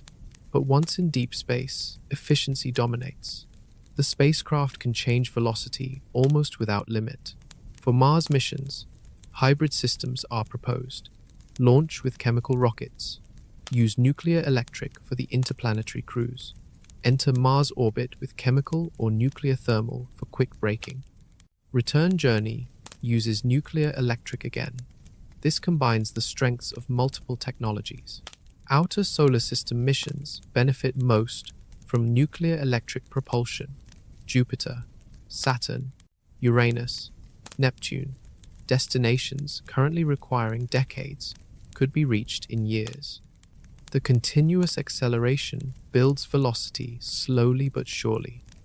Travel times drop dramatically compared to chemical systems. Europa Clipper will use solar electric propulsion. Similar concept, but solar panels instead of nuclear reactor. The power is limited by sunlight intensity. At Jupiter, solar flux is 25 times weaker than at Earth. Solar panels must be huge. Nuclear reactors provide constant power regardless of distance from the sunday. Future missions to Saturn's moon Titan could use nuclear electric propulsion. The journey might take 5 to 7 years instead of the 15 to 20 years chemical rockets require. This brings Titan exploration within practical timescales. Scientists could see results within their careers. The technology is advancing. Reactor designs are maturing. Radiator systems are being tested. Ion drives have proven reliable on multiple missions. Integration challenges remain, but are solvable. Within a decade, nuclear electric propulsion could fly operational missions. Critics raise safety concerns. A nuclear reactor in space sounds dangerous, but the reactor operates far from Earth. It activates only in orbit. If anything fails, the spacecraft stays in space. No threat to Earth's surface. The safety case is strong when examined objectively. Nuclear electric propulsion represents the ultimate evolution of ion drive technology. Combine the efficiency of electric propulsion with the power of nuclear reactors. The result is a propulsion system capable of reaching anywhere in the solar system within human lifetimes. But even nuclear electric propulsion faces limitations. One challenge towers above all others, a problem that has killed missions and frustrated engineers for decades. Liquid hydrogen is the best rocket propellant, highest energy per kilogram, lowest molecular weight, maximum exhaust velocity when heated. Every advanced propulsion system wants to use hydrogen. There is just one massive problem. Hydrogen liquefies at -423 degrees Fahrenheit. This is just 37 degrees above absolute zero, the coldest temperature possible in the universe. Storing liquid at these temperatures is brutally difficult. Tanks must be heavily insulated. Multiple layers, vacuum gaps, reflective coatings, anything to slow heat transfer. But insulation adds mass. Mass is the enemy in spaceflight. Engineers constantly balance insulation thickness against weight penalties. Too little insulation and hydrogen boils away. Too much and the spacecraft is too heavy. Boil-off is the killer. Heat leaks through insulation. Liquid hydrogen absorbs that heat. Temperature rises. Hydrogen vaporizes. Pressure builds in the tank. Vents must release the gas or the tank explodes. This means propellant loss. Every day in space bleeds fuel. Long missions lose significant fractions of their hydrogen. Apollo missions carried liquid hydrogen in the third stage.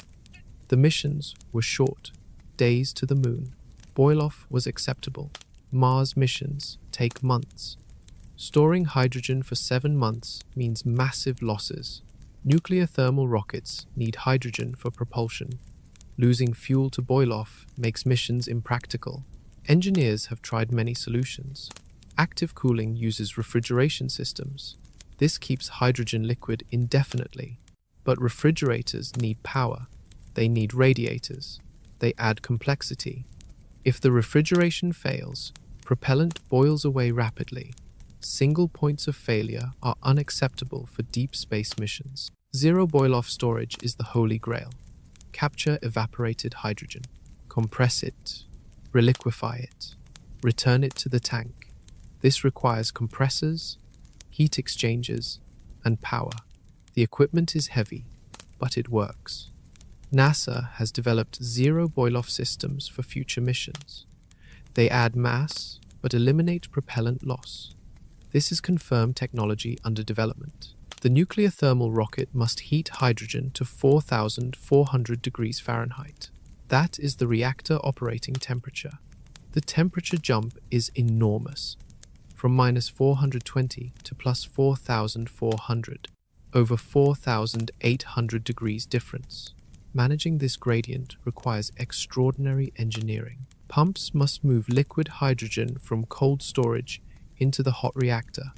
The pumps operate at cryogenic temperatures on the inlet side, extreme heat on the outlet side. Seals must not leak. Bearings must function across this temperature range. Failure means mission failure.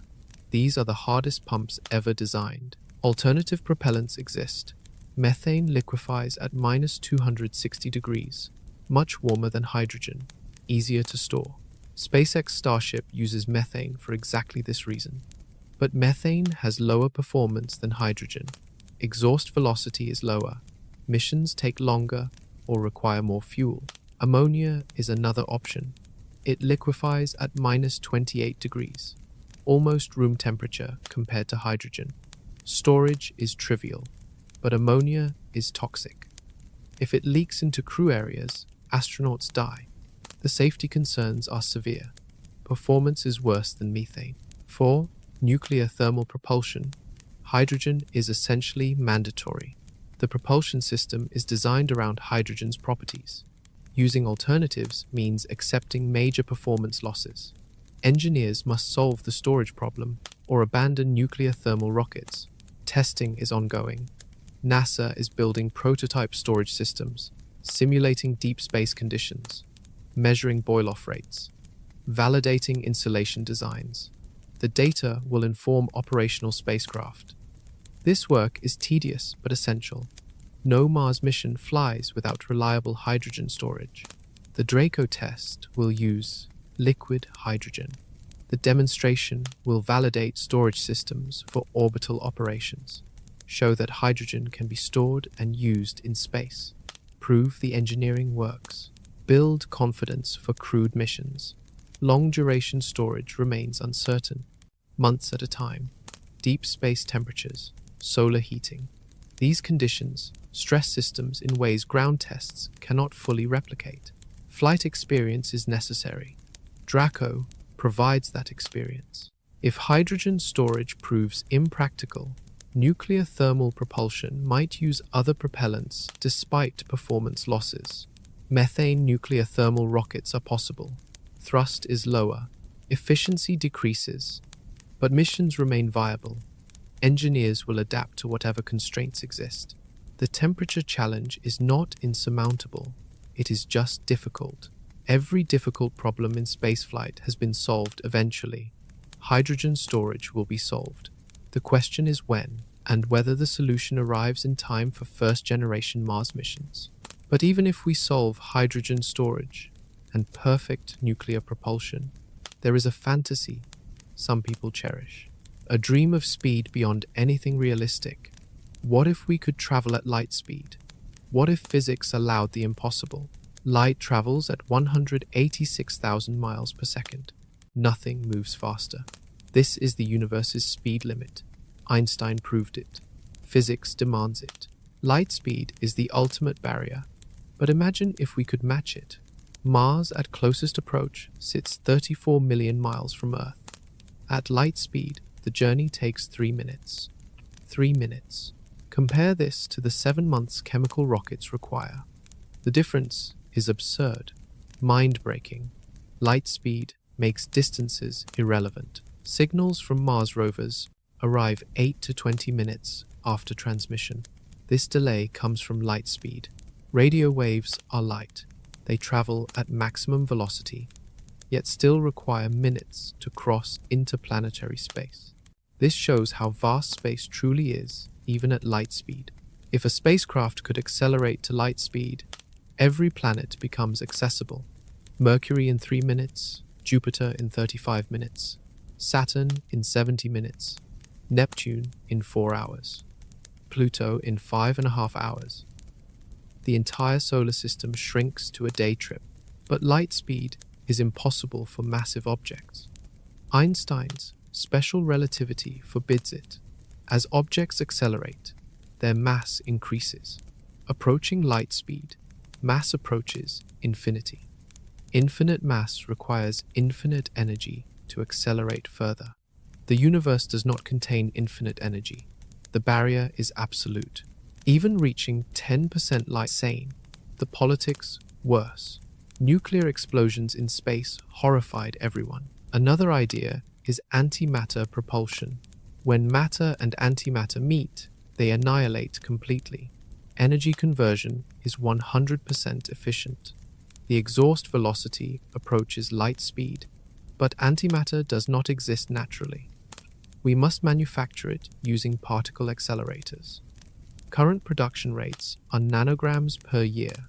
A Mars mission needs kilograms. The gap is unbridgeable with current technology.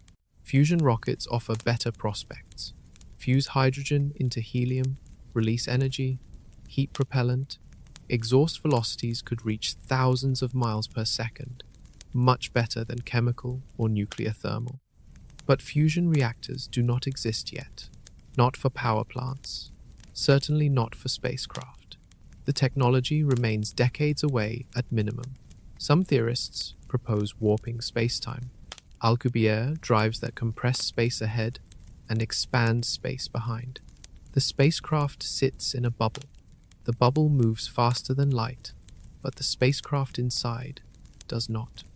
This cleverly avoids Einstein's prohibition, but it requires exotic matter with negative mass. This matter might not exist. We have never observed it. Most physicists consider it impossible. Light speed travel belongs to science fiction. Star Trek, Star Wars, Battlestar Galactica. Great entertainment, pure fantasy. The physics is clear. The math is unforgiving. Nothing with mass reaches light speed. Period. End of discussion. But even much slower speeds would revolutionize space travel. 10% light speed reaches Mars in 30 minutes. 1% light speed takes 5 hours. Even 1,000th light speed crosses to Mars in half a day. These speeds remain impossibly high, but less absurd than true light speed. The fastest human-made object is Parker's solar probe. It reached 430,000 miles per hour. This is 1/16th of 1% light speed, pathetically slow compared to photons. Yet, incredibly fast by human standards, orders of magnitude faster than any previous spacecraft. This represents our absolute maximum with current technology. Chemical propulsion hits limits around 50,000 miles per hour.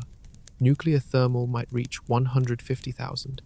Nuclear electric could eventually achieve 300,000. These numbers are nowhere near relativistic velocities. Light speed is 186,000 miles per second. We are measuring in miles per hour. The scale difference is crushing.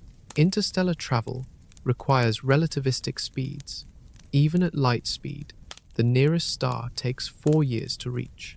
Traveling at realistic speeds of 1% light speed takes 400 years. Multiple generations would live and die aboard the ship. These journeys exceed human lifetimes, exceed nations' attention spans, exceed political stability timescales. Light-speed travel remains a beautiful dream, a fantasy that makes space conquerable. But reality is harsher. We are trapped at low velocities, bound by physics, limited by energy availability. The universe is vast. We are slow. That will not change anytime soon. But we do not need light speed to explore the solar system. Much more modest speeds would suffice. Speeds that might actually be achievable within decades. And those speeds could transform planetary exploration. Imagine a spacecraft that accelerates constantly at 1 gravity, 9.8 meters per second squared, the same force you feel standing on Earth. This acceleration would feel natural, comfortable. No floating, no adaptation period, just normal gravity created by thrust. Physics says this ship could reach Venus in 35 hours, Mars in 41 hours, Jupiter in 6 days, Saturn in 8 days, Neptune in 16 days. These calculations are straightforward. Freshman-level physics. Distance divided by time under constant acceleration. This is confirmed analysis by aerospace engineers. The spacecraft accelerates for half the journey, builds velocity continuously, then flips around, decelerates for the second half, arrives at destination with 0 velocity relative to the target, ready to enter orbit or land. No complex orbital mechanics, just point and thrust. At 1 gravity acceleration, velocity builds quickly. After 1 hour, 35,000 miles per hour. After 6 hours, 213,000 miles per hour.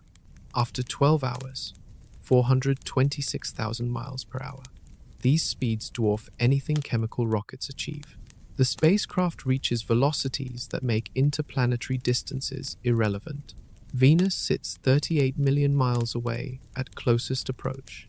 The 1 gravity ship reaches maximum velocity of 480,000 miles per hour at the halfway point, then decelerates. Total trip time is 35 hours, just over a day. Current missions take 32 days. The time reduction is factor of 20. The catch is obvious. Maintaining 1 gravity acceleration requires enormous energy. Chemical rockets burn out in minutes. Nuclear thermal might sustain thrust for tens of minutes. Ion drives produce 1/10,000th of 1 gravity. Nothing we currently build approaches 1 gravity sustained thrust. The rocket equation murders this concept. To accelerate at 1 gravity while carrying fuel, you need exponentially increasing fuel mass. A ship capable of 1 gravity thrust to Mars would be 99% fuel. The payload fraction becomes absurd. Chemical propulsion cannot do this. Nuclear thermal cannot do this. Nuclear electric cannot do this. Fusion propulsion might manage it. Fuse hydrogen continuously. Release energy. Accelerate propellant. Sustain thrust for hours or days. But fusion reactors remain experimental. Ground-based reactors have not achieved sustained fusion. Space-based systems are decades away at minimum. This technology does not exist. Antimatter propulsion could theoretically do it. The energy density is ultimate, but antimatter production is impossibly slow. We make nanograms per year using huge particle accelerators. A Mars mission needs tons. The gap is not bridgeable with foreseeable technology. Some proposals suggest beamed power, a massive laser or microwave transmitter in Earth orbit. The beam hits the spacecraft, powers a plasma drive or light sail. Thrust continues as long as the beam reaches the ship. This could work for inner solar system missions, but beam intensity drops with distance squared. Beyond Mars, the beam becomes too weak. The 1 gravity ship remains theoretical. A thought experiment. It shows what becomes possible with sufficient propulsion. But sufficient propulsion does not exist. We can calculate the trip's times. We cannot build the engines. Partial gravity might be achievable sooner. 1/10 gravity acceleration, 0.1 meters per second squared. This is 10 times what ion drives produce, but far below 1 full gravity. At this acceleration, Mars requires 9 days instead of 41 hours, still dramatically faster than current missions. Engineers debate whether 1/10 gravity is feasible. Advanced nuclear electric propulsion might approach this. Multiple ion drives running simultaneously, a powerful nuclear reactor, efficient radiators. The system would be massive, expensive, complex, but perhaps buildable, with serious investment. The real value of the one gravity thought experiment is motivation. It shows the goal, demonstrates what advanced propulsion could achieve. 35 hours to Venus, 41 hours to Mars. These times would revolutionize space exploration, make planetary missions routine, enable rapid response to discoveries or emergencies. Astronaut safety improves drastically. Radiation exposure drops to hours instead of months. Microgravity effects disappear because constant acceleration creates artificial gravity. Psychological stress reduces because trips are brief. Everything improves with one gravity thrust. Human bodies evolved for one gravity. We function best at one gravity. A spacecraft providing constant one gravity acceleration solves multiple problems simultaneously. Propulsion, artificial gravity, radiation reduction through speed. It is the ideal solution, just impossibly difficult to implement. But we do not need to reach one full gravity immediately. Progress happens incrementally. Chemical gave way to nuclear thermal. Nuclear thermal will give way to nuclear electric. Nuclear electric might enable fusion eventually. Each step increases acceleration, reduces trip times, improves mission capabilities. The one gravity ship represents the dream, the target, the ultimate goal, even if we never quite reach it. Approaching it transforms space travel. However, there are limits to human endurance. Even if we could generate arbitrary thrust, our bodies have breaking points. 3 gravities does not sound extreme. Fighter pilots routinely experience 6 to 9 gravities during maneuvers. Astronauts endure 3 gravities during launch. Humans can tolerate these forces briefly. But sustained acceleration is different, brutally different. At 3 gravities, everything weighs triple. Your 180-pound body feels like 540 pounds. Your arms are too heavy to lift. Standing is exhausting. Walking is nearly impossible. Blood pools in your legs. Your heart struggles to pump blood to your brain. Vision narrows. Consciousness fades. Fighter pilots experience high G-forces for seconds at most. They wear special suits that squeeze their legs and abdomen. This prevents blood pooling, helps maintain brain circulation. Even with these suits, they can only sustain high G-forces briefly before losing consciousness. Astronauts during launch lie on their backs. This distributes force across their entire body. Blood flow from heart to brain is horizontal. This position maximizes G tolerance. But even lying down, 3 gravities for more than minutes causes problems. Breathing becomes labored. Ribs compress the lungs. Oxygen intake drops. Performance deteriorates. Extended exposure to 3 gravities would cause serious medical problems. Sustained high acceleration damages the body. Vertebrae compress. Discs herniate. Organs sag under their weight. Blood vessels dilate and leak. The human body simply did not evolve for sustained high gravity. A 3-gravity Mars mission would theoretically reach Mars in 24 hours. Accelerate at 3 times Earth gravity for 12 hours. Decelerate for 12 hours. Arrive at Mars. The time reduction over 1 gravity acceleration is factor of square root of 3. The math is straightforward. But astronauts would be incapacitated, unable to perform tasks, possibly unconscious, definitely suffering physical damage. The speed advantage is worthless if the crew arrives injured or dead. Human limitations constrain mission design as much as physics. 2 gravities might be tolerable for short periods, a few hours perhaps. Some studies suggest adapted individuals could handle 2 gravities for days with proper support. But adaptation takes time. Training is essential, and medical monitoring becomes critical. The sweet spot is probably 1 to 1.5 gravities, uncomfortable but manageable. Blood circulation works with effort. Movement is possible with difficulty. Crew could function for hours or days. This acceleration range provides significant speed benefits while remaining within human tolerance. At 1.5 gravities, Mars requires roughly 30 hours, 24 hours, faster than 1 gravity acceleration. The time savings are modest but meaningful. Radiation exposure drops further. Mission risk decreases. Crew arrives fresher and more capable. Rotating habitats create artificial gravity without thrust. The habitat spins. Centrifugal force presses occupants against the outer wall. This feels like gravity. Mars gravity is 0.38 gravities. Moon gravity is 0.17. Creating comfortable Earth-like gravity is possible with rotation. But combining rotation with linear acceleration creates problems. The forces add in complex ways. Standing on the rotating floor during acceleration produces uneven forces. Your head and feet experience different acceleration vectors.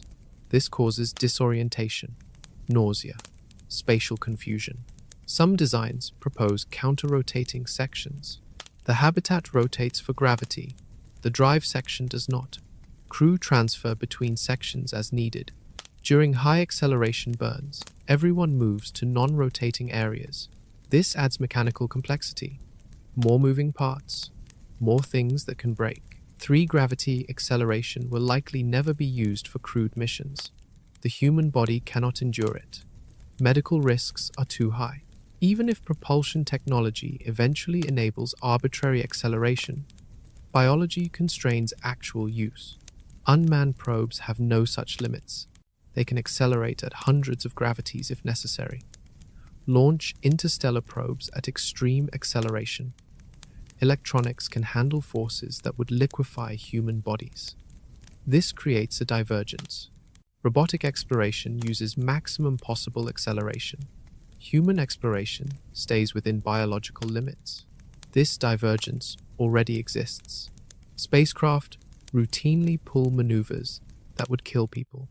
Aerobraking through planetary atmospheres, hard impacts into surfaces, extreme radiation environments. Robots go where humans cannot. This will always be true. The practical limit for sustained human acceleration is probably around 2 gravities maximum, and even that is pushing boundaries. 1 to 1.5 gravities is more realistic for missions lasting days. Chemical propulsion cannot sustain even this modest acceleration. Nuclear systems might. Someday. For now, we are nowhere near these limits. Current spacecraft accelerate at tiny fractions of 1 gravity. Ion drives produce thousandths of a gravity. The gap between current capabilities and human limits is enormous. We could tolerate much higher acceleration if we could generate it. But one current mission is proving that patience and complex trajectories still work. A spacecraft using 7 years and multiple flybys to reach the hardest target in the solar system, October 20th, 2018. Bepi Colombo, launched from Kourou, French Guiana. Destination, Mercury orbit. Expected arrival, December 2025. 7 years. The mission is currently in progress. Right now, the spacecraft is spiraling toward Mercury using GravityAssists. This is a joint European Space Agency and Japan Aerospace Exploration Agency mission, 2 spacecraft combined into one. The Mercury Planetary Orbiter, the Mercury Magnetospheric Orbiter. They travel together until Mercury arrival, then they separate into different orbits. Bepi Colombo is repeating Messenger's achievement, but with more ambitious goals, better instruments, longer observation periods, more complete mapping. This mission will answer questions Messenger raised and discover new mysteries. The trajectory is even more complex than Messenger used. 1 Earth flyby, 2 Venus flybys, 6 Mercury flybys, 9 planetary encounters total before orbit insertion. Each flyby is precisely calculated. Miss by a few miles, and the entire mission fails. The Earth flyby happened April 10, 2020. Bepi Colombo came home briefly, passed within 7,500 miles. Cameras photographed Earth as a test. Then, gravity redirected the spacecraft toward Venus. The first Venus flyby was October 15, 2020. Venus flyby 2 occurred August 10, 2021.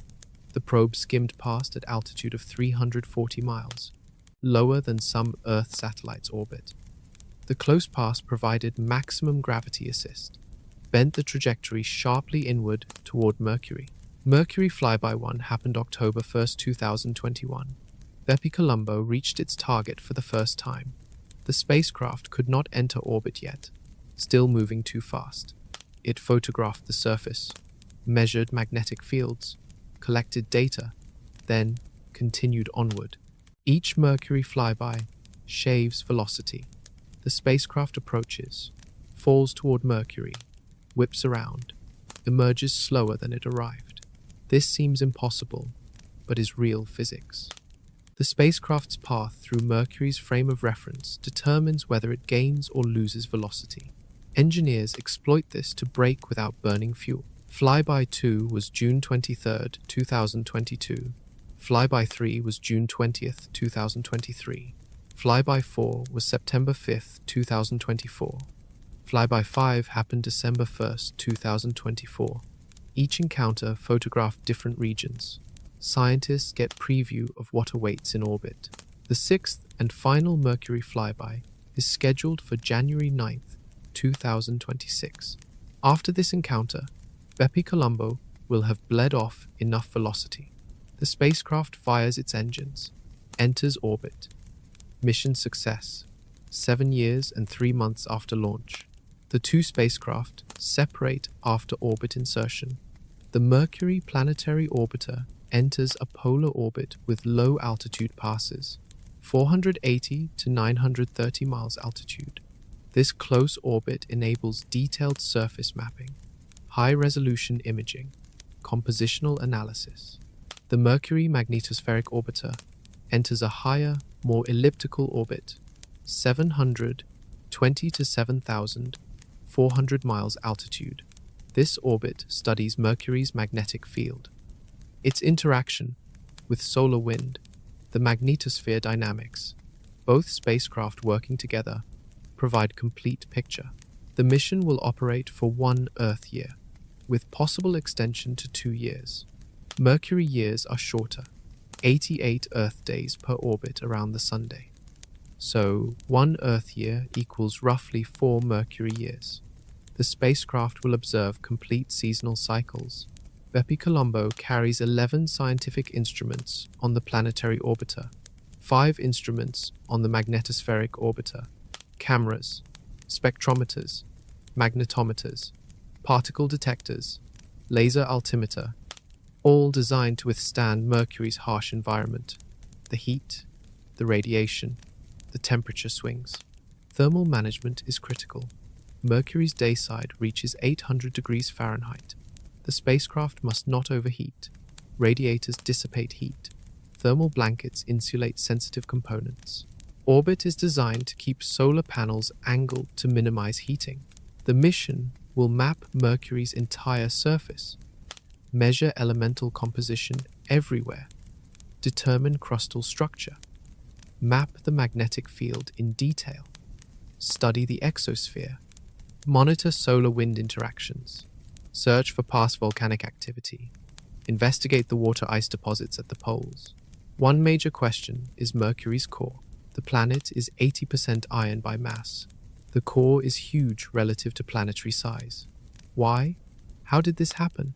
Did a giant impact strip away the mantle, or did something else occur during formation? Bepi Colombo will constrain November 2025. It will be only the second spacecraft ever to orbit Mercury. Messenger was first. Bepi Colombo will be second, likely the last for decades. Mercury missions are too difficult, too expensive, too time-consuming for frequent attempts. But this mission proves patience works. 7 years of travel, 9 gravity assists, thousands of course corrections, constant monitoring, and eventually, success. Humans can reach any planet. Just requires time, engineering, determination. Yet even as Bepi Colombo slowly approaches Mercury, scientists are dreaming bigger, planning missions to the outer planets, destinations that make Mercury look close, and they are designing propulsion systems that could actually reach those distant worlds. Nuclear fusion has powered the Sun for 4.6 billion years. Hydrogen atoms fuse into helium. Mass converts to energy. The reaction releases energy. Einstein's equation predicts. If we could harness fusion for propulsion, interplanetary travel transforms completely. Fusion rockets would exhaust plasma at thousands of miles per second. Specific impulse reaches tens of thousands of seconds. This is 50 times better than nuclear thermal, 100 times better than chemical rockets. The efficiency enables missions unthinkable with current technology. Jupiter in 2 months instead of 5 years. Saturn in 4 months instead of 7 years. Neptune in 1 year instead of 12. Pluto in 18 months instead of 9 years. Outer planet missions shrink from decades to months. Entire careers could include multiple outer planet missions. The challenge is making fusion work. Ground-based fusion reactors are still experimental. ITER in France is under construction. It aims to demonstrate sustained fusion by the late 2020 era. But ITER is enormous, cannot be launched. Space fusion reactors must be smaller, lighter, and more efficient. Several concepts exist. Magnetic confinement traps plasma in strong fields. The plasma fuses. Energy extracts. This works on paper. In practice, the magnets are huge. Power consumption is massive. Making this compact enough for spacecraft remains unsolved. Inertial confinement uses lasers or particle beams. Compress a fuel pellet. Fuse it. Extract energy from the explosion. Repeat continuously. This is essentially controlled hydrogen bomb detonations. The engineering is extraordinarily difficult, but might be more practical than magnetic confinement. Some researchers propose hybrid fission-fusion systems. Use fission to ignite fusion. The fusion amplifies energy output. This might be easier than pure fusion. Fission technology is mature. Fusion is the difficult part. Combining them could work sooner than pure fusion. Another approach is called Z-pinch fusion. Electric current compresses plasma. The compression triggers fusion. This uses simpler equipment than magnetic confinement, but sustaining the reaction is difficult. Research continues. Results are promising, but far from operational systems. Fusion propulsion would revolutionize space exploration, not just because of speed. The energy abundance changes everything. Spacecraft could carry powerful instruments, large crews, extensive life support, redundant systems. Fusion provides enough power for all of it. Artificial gravity becomes practical. Rotate a large habitat. Fusion provides power for station keeping, thrust vectoring, course corrections. Chemical and nuclear thermal systems must conserve fuel desperately. Fusion systems have energy to spare. Interstellar missions become conceivable, reaching Proxima Centauri in human lifetimes. 4 light-years distance. At 10% light speed, the trip takes 40 years. Fusion might enable velocities approaching this. It would require decades of acceleration, enormous fuel mass, but the physics allows it. Solar sails offer a completely different approach. Deploy enormous reflective sails. Sunlight pressure provides thrust. No fuel needed. Unlimited operation time. Acceleration is tiny but continuous. Over months or years, velocity accumulates. LightSail 2 demonstrated this in Earth orbit. The small spacecraft changed its orbit using solar pressure alone. The concept works. Scaling up to interplanetary missions is straightforward, just needs bigger sails and patience. Laser push sails are more ambitious. A massive laser array on Earth or in orbit. The beam hits the sail, provides much stronger acceleration than sunlight. The spacecraft could reach relativistic velocities, fractions of light speed. This enables interstellar missions within decades. The Breakthrough Starshot project proposes exactly this. Tiny probes with huge sails, gigawatt laser arrays. Accelerate the probes to 20% light speed. They reach Alpha Centauri in 20 years. The technology is speculative but not impossible. Within a century, this might work. Electromagnetic tethers could extract energy from planetary magnetic fields. The tether generates electricity as it moves through the field. This electricity powers ion drives or charges batteries. The spacecraft gains energy from the planet. This only works near planets with strong magnetic fields. Jupiter, Saturn, Earth. But it is free energy. The physics is proven. Antimatter propulsion remains the ultimate propulsion, but production is the bottleneck. We need new methods, better accelerators, more efficient antimatter traps. Current production is absurdly slow, but technology improves. Perhaps in 50 years, antimatter propulsion becomes feasible.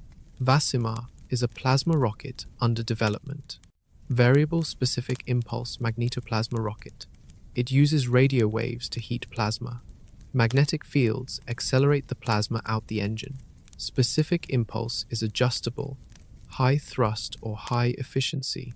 Choose based on mission phase. Vasima combined with nuclear power could enable 45-day Mars missions. This is confirmed projection from Ad Astra Rocket Company. The technology is mature. Ground tests are successful. Flight demonstration is needed. NASA has shown interest, but funding remains uncertain. All these concepts share one feature. They require energy, lots of energy. Nuclear power seems essential. Solar panels work in the inner solar system. Beyond Mars, nuclear is necessary. Advanced propulsion demands advanced power systems. The future of space exploration depends on propulsion. Chemical rockets reached their limits decades ago. Nuclear, thermal, and electric will extend our reach. Fusion would expand it dramatically. Antimatter and exotic concepts might enable interstellar flight. Each advance opens new destinations, makes the impossible possible. But all this technology means nothing if we cannot afford the missions. If politicians lose interest, if budgets evaporate, the energy requirements alone stagger the imagination. Reaching another star system is not just difficult, it is incomprehensibly energy intensive. The numbers are so large, they defy understanding. One expert calculated that sending a probe to the nearest star requires 100 times the total energy Earth produces in an entire year. Think about that. Every power plant, every generator, every solar panel, every wind turbine, every nuclear reactor, everything humanity generates. In 12 months, multiply by 100, that is the energy for one small interstellar probe. Not a crewed ship, just a probe. The distance crushes us. Proxima Centauri sits 4.2 light-years away. That is 25 trillion miles. New Horizons is our fastest interplanetary spacecraft. At its velocity, reaching Proxima Centauri takes 78,000 years. This is not a mission. This is geologic time. To reach Proxima Centauri in a human lifetime requires extreme velocities. 10% of light speed gets there in 42 years. Reasonable for younger astronauts. They would arrive elderly but alive. But accelerating to 10% light speed requires staggering energy. The kinetic energy formula is 1/2 mass times velocity squared. Velocity squared means doubling speed requires 4 times the energy.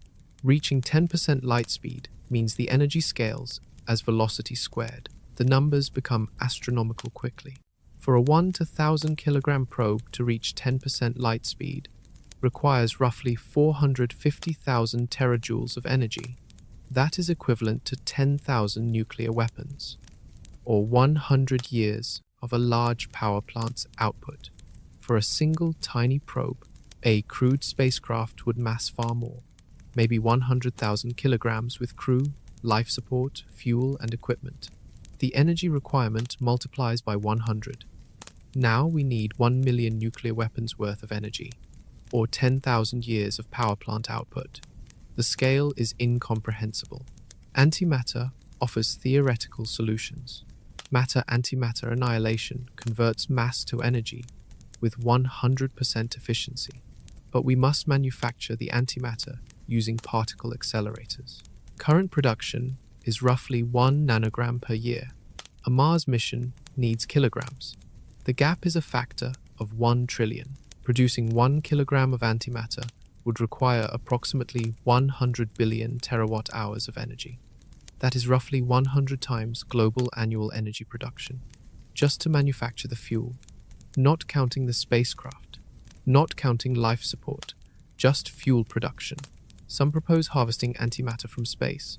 Cosmic rays create antimatter when they collide with matter. The Van Allen belts contain tiny amounts of antiprotons, but harvesting is absurdly inefficient. Collecting useful quantities would take centuries. Nuclear fusion provides more realistic energy, but even fusion faces limits. To accelerate a large spacecraft to relativistic velocity requires fusion of significant fuel mass. The fuel itself adds mass. This creates rocket equation problems.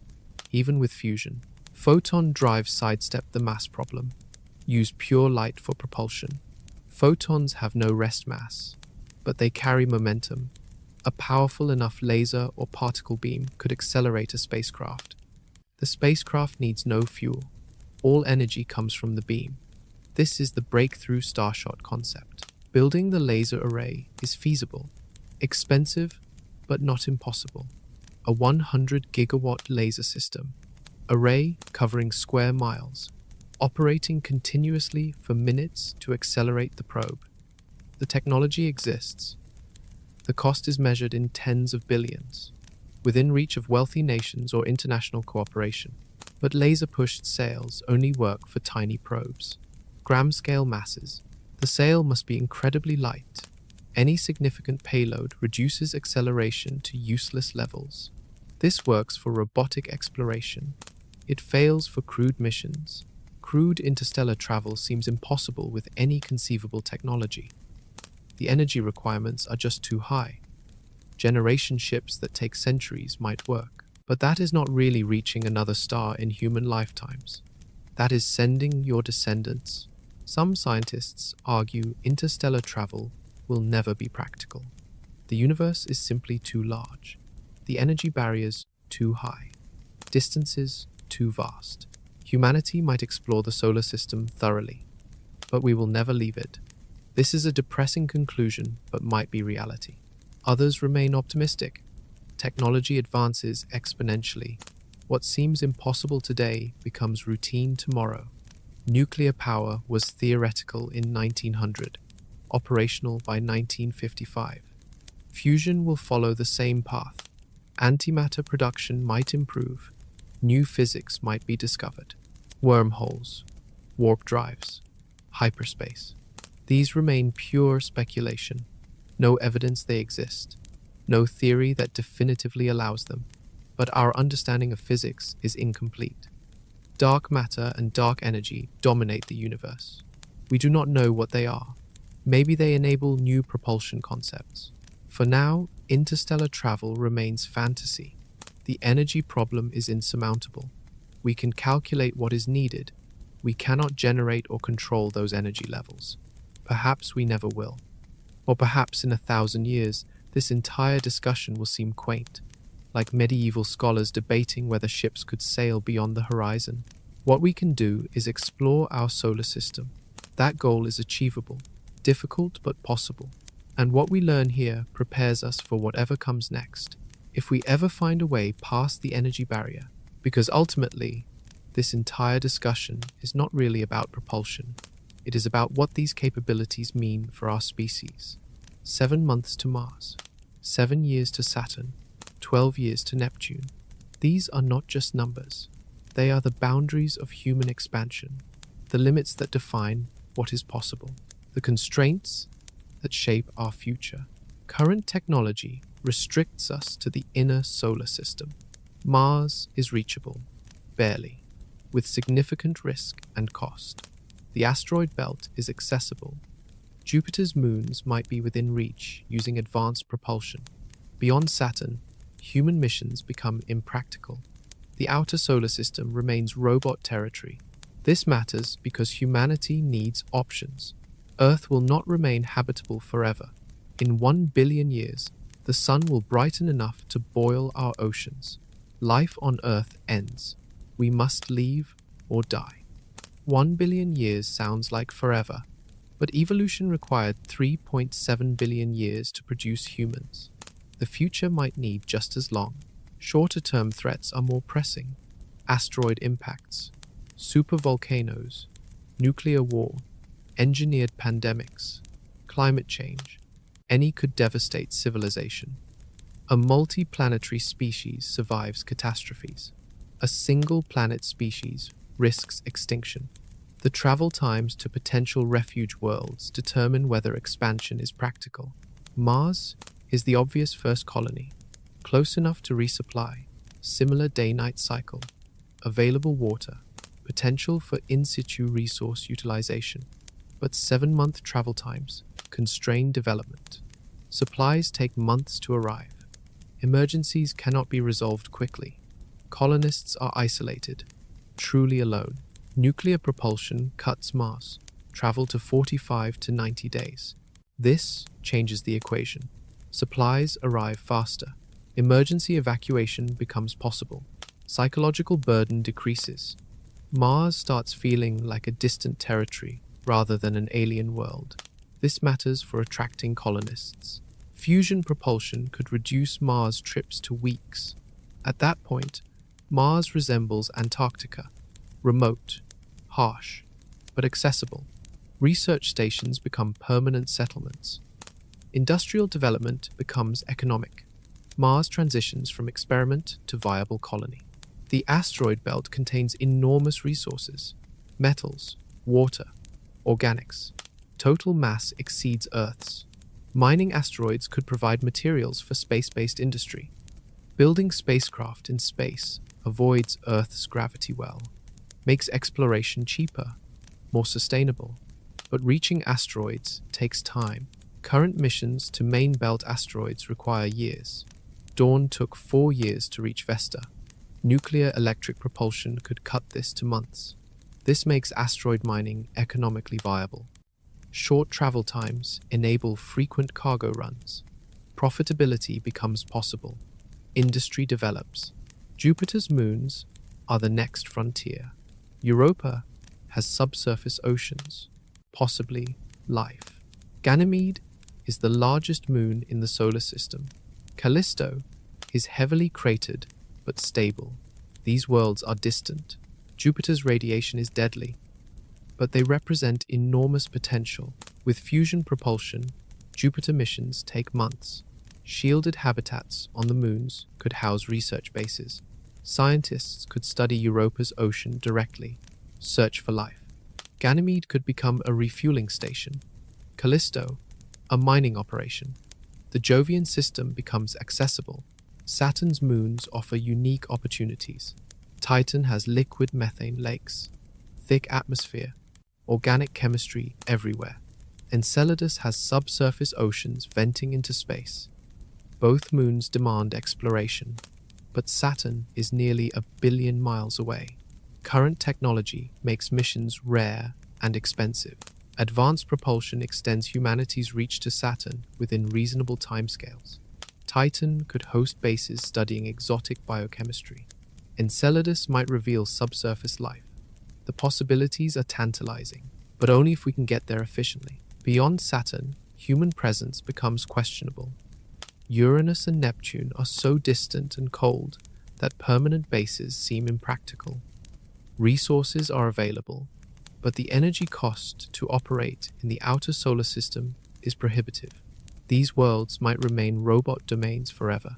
The real question is whether humanity becomes multiplanetary at all. Mars colonization faces enormous challenges: life support, radiation protection, resource extraction, social structures, governance. Every problem must be solved. Some might be unsolvable. Mars might remain a research outpost forever, but if we succeed on Mars, the rest follows. The same technologies that enable Mars colonies work for asteroids and outer solar system moons. Life support is life support. Radiation shielding is radiation shielding. Resource utilization principles apply everywhere. Mars is the test case. Travel times determine everything.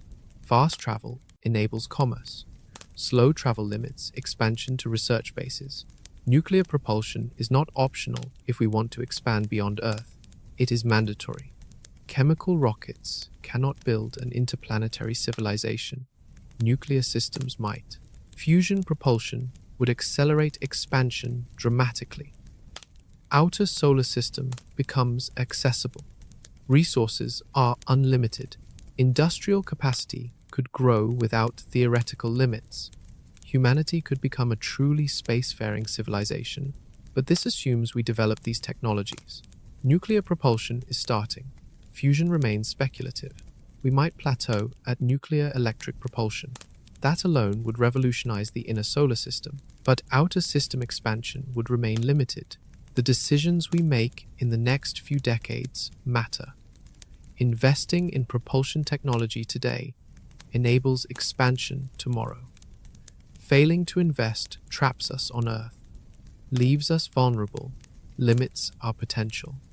The travel times we accept determine our future. Right now, humanity stands at a threshold. We have robots exploring every planet.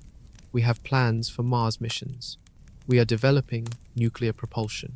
The pieces are assembling. But success is not guaranteed. We could fail, lose interest, exhaust resources on other problems. If we succeed, humanity spreads across the solar system. Mars cities, asteroid mines, Jupiter bases, a multi-world civilization resilient to catastrophe. This future is possible.